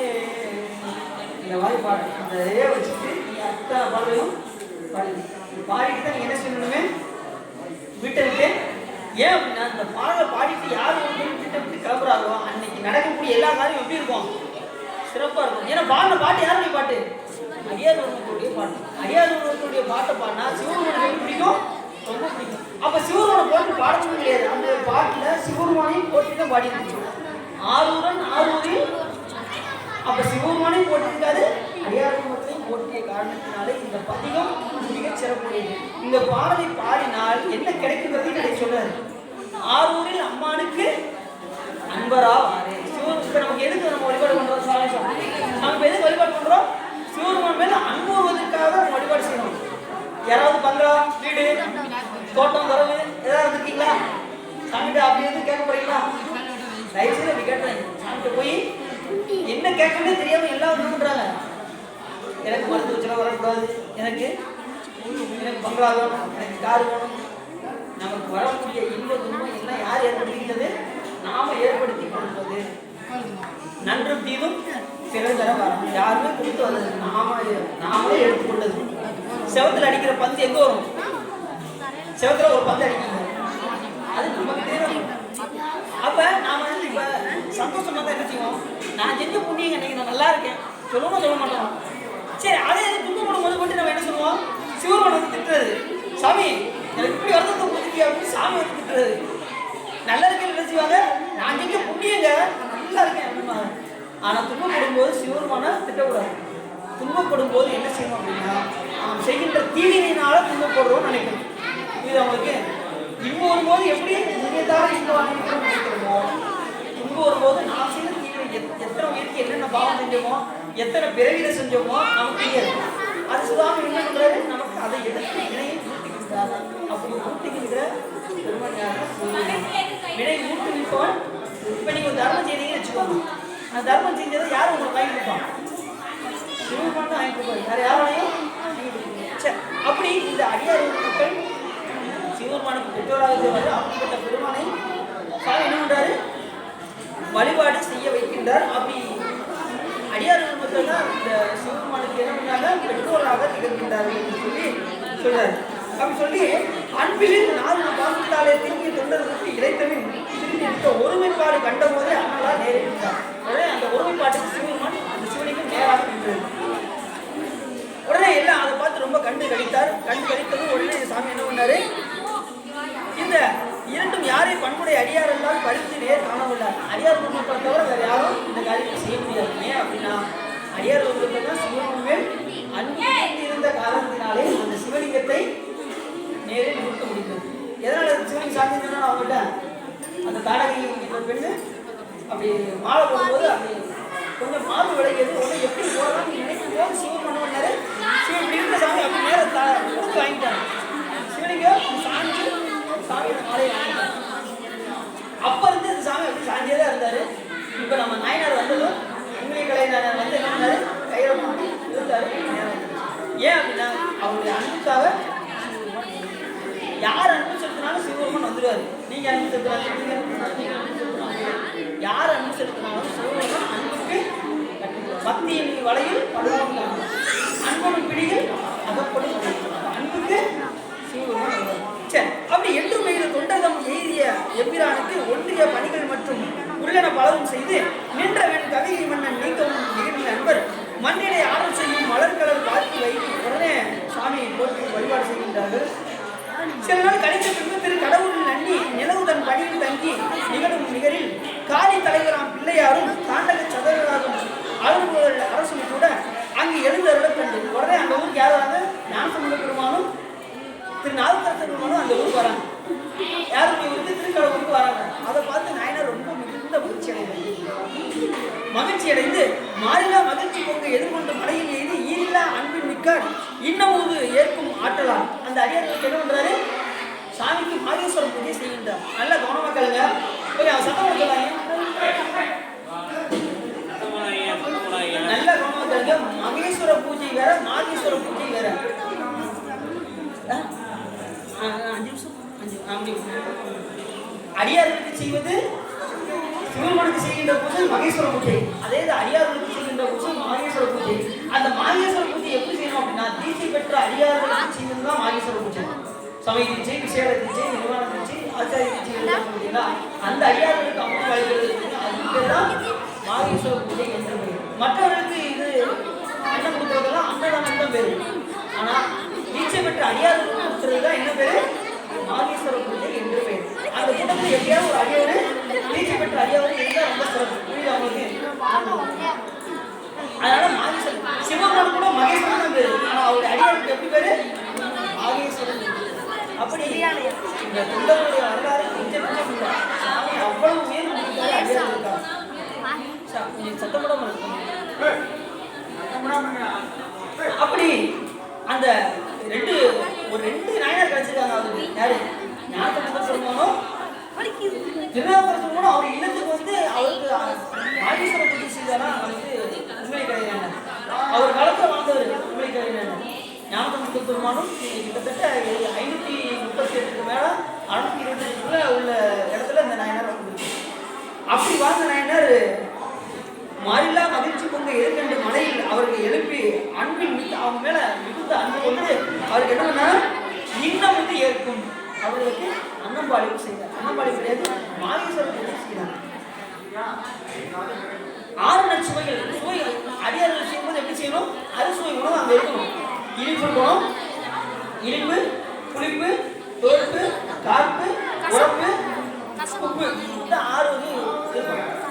இதுதான் அறுசுவை உணவு. நீங்க அறுசுவை உணவு பார்த்தீங்கன்னா கடைசி இருக்க முடியும். இனிப்புல முடியும். பாயாசத்தோட பொரியல், அவியல். பொறிஞ்சு பேசக்கூடாது, அதுதான் பொரியல். எந்த நேரம் அடுத்தவடைய இதை கண்டு அவியக்கூடாது. இப்படி வளர்ந்துட்டானே, நேரத்து வரைக்கும் வளர்த்தனையா டாக்டர் டிக்கெட் வந்துருக்கணும், இப்படி போயிட்டானே அப்படின்னு சொல்லி பேசிவாங்க, அவிச்சிருவாங்க. அப்படி அவியக்கூடாது, அதனால தான் அவியல். நம்முடைய வினைகள் பொடி போடணும், அதனால தான் நொறுங்கணும், அதனால தான் அப்பளம். கடைசி முடியக்கூடிய நிலை என்னது? பாயாசம். பாயாசம் வந்து இன்பம். அது கடைசி சாமியுடைய திருவடியை அடையும் போது நமக்கு பேரின்பம் கிடைக்கும். அதுதான் பாயாசம். இதுதான் அந்த காலத்தில் வச்சுருக்காங்க. அரிசி உணவு இப்படிதான் அடியார்களுக்கு கொடுக்கணும் அப்படின்னு. இப்போ ஒரு கைக்கு கூட வைக்கிறதே கிடையாது. அது வேற விஷயம். ஏன்னா இப்போ உள்ள கால சூழ்நிலைக்கு சரி அப்படி அரசு உணவு கொடுக்க வேண்டும் என்று கொடுத்து அந்த 2 நாயனாருக்கு என்ன பண்ணாரு? சிறப்பாக வழிபாடு செய்தார். கரும்புயிலோனே கூற்றை காய்ந்தவர் கடவுள் மண்டி விருப்பம் அன்பு மேன்மேல் நிற்கடும் வேட்டை கூட ஒருப்படும் உள்ளத்தன்மை உண்மையால் தமக்கு நேர்ந்த திருப்பணி பலவும் செய்து சிவபத நிலையில் சேர்ந்தார். கடைசி இந்த பணியை தொடர்ந்து செஞ்சுக்கிட்டே அந்த புண்ணிய தூவம் போட்டுக்கொண்டே வர்ற அடியார்களுக்கும் உபசரித்து அவருக்கு மாகீஸ்வரர்கள் சேர்ந்து கடைசி என்ன பண்ணாரு?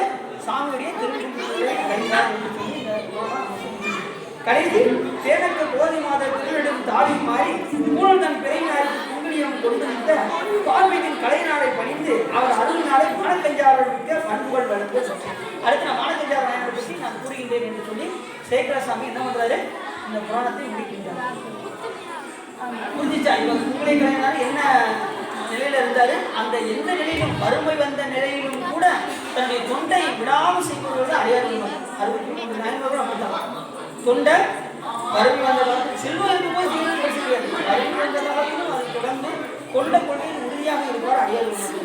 மலையுடையார் தோளுடையார் சடைகள் வளரும் பிறையுடையார் பிஞ்சகனை என்று ஒன்றில் பேசினெல்லாம் குறையுடையார் குற்றமோராய் கொள்கையினால் உயர்ந்த நிறையுடையார். கொள்கையினால் உயர்ந்த நிறையுடையார் அடியார். அப்படிப்பட்ட அடியார் வழங்கக்கூடிய 63 நாயன்மார்களும் இப்ப இங்கே நமது நாயனாரும் அப்படித்தான் செஞ்சாரு. கொண்ட கொள்கையில கடைசி வரைக்கும் உறுதியாக இருந்த காரணத்தினாலே அவருக்கு எல்லா விதமான செலவும் வந்தது. அதை கொண்டு என்ன பண்ணாரு?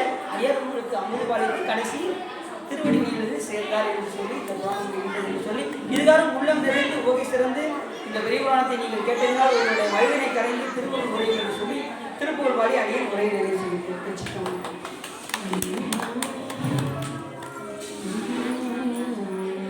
ஆறுமுகம் ஆறுமுகம் ஆறுமுகம் ஆறுமுகம் ஆறுமுகம் ஆறுமுகம் ஆகமணி மாதவர்கள் பாதமலர் கூடும் அடியார்கள் பதமே துணையல் ஏறுமையில் வாகன புகாசரவனாயனது ஈசன் எனவான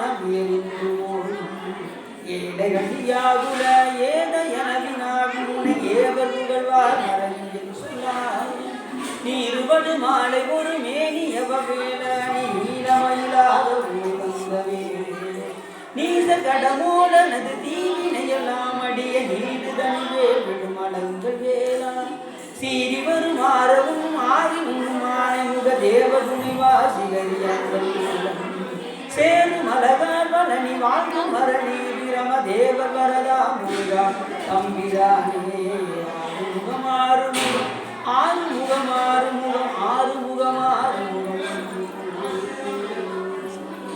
கைலாய பகவதிமையான் போதனை காட்ட வேண்டும் வருவாய் நிகழ்நாங்கள் எதிர்த்தோ மெய்ஞான மனவாய் குயிலாம்பொழி திருவாவூர் நமச்சிவாய செல்லாதி வான்மொழி வளார்மொழி இறக்கும் மன்னன் கோன்முறையாக செய்ய முடிவில்லாத இது வாழ்க நான்மாய் அறங்கள்வங்க நற்றவம் வெள்ளி மல்க மேன்மைகள் செல்வ நீதி விளங்குக பார்வதி பதையே போற்றி முருகனுக்கு சிற்றம்பலம் தில்லையம்பலம் பொன்னம்பலம்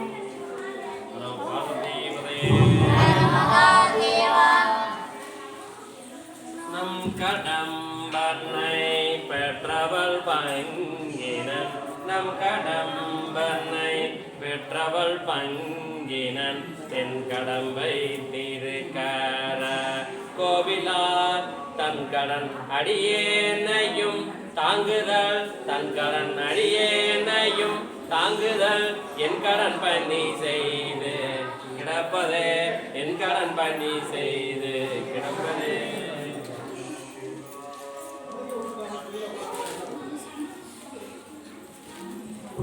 சொல்லுங்க.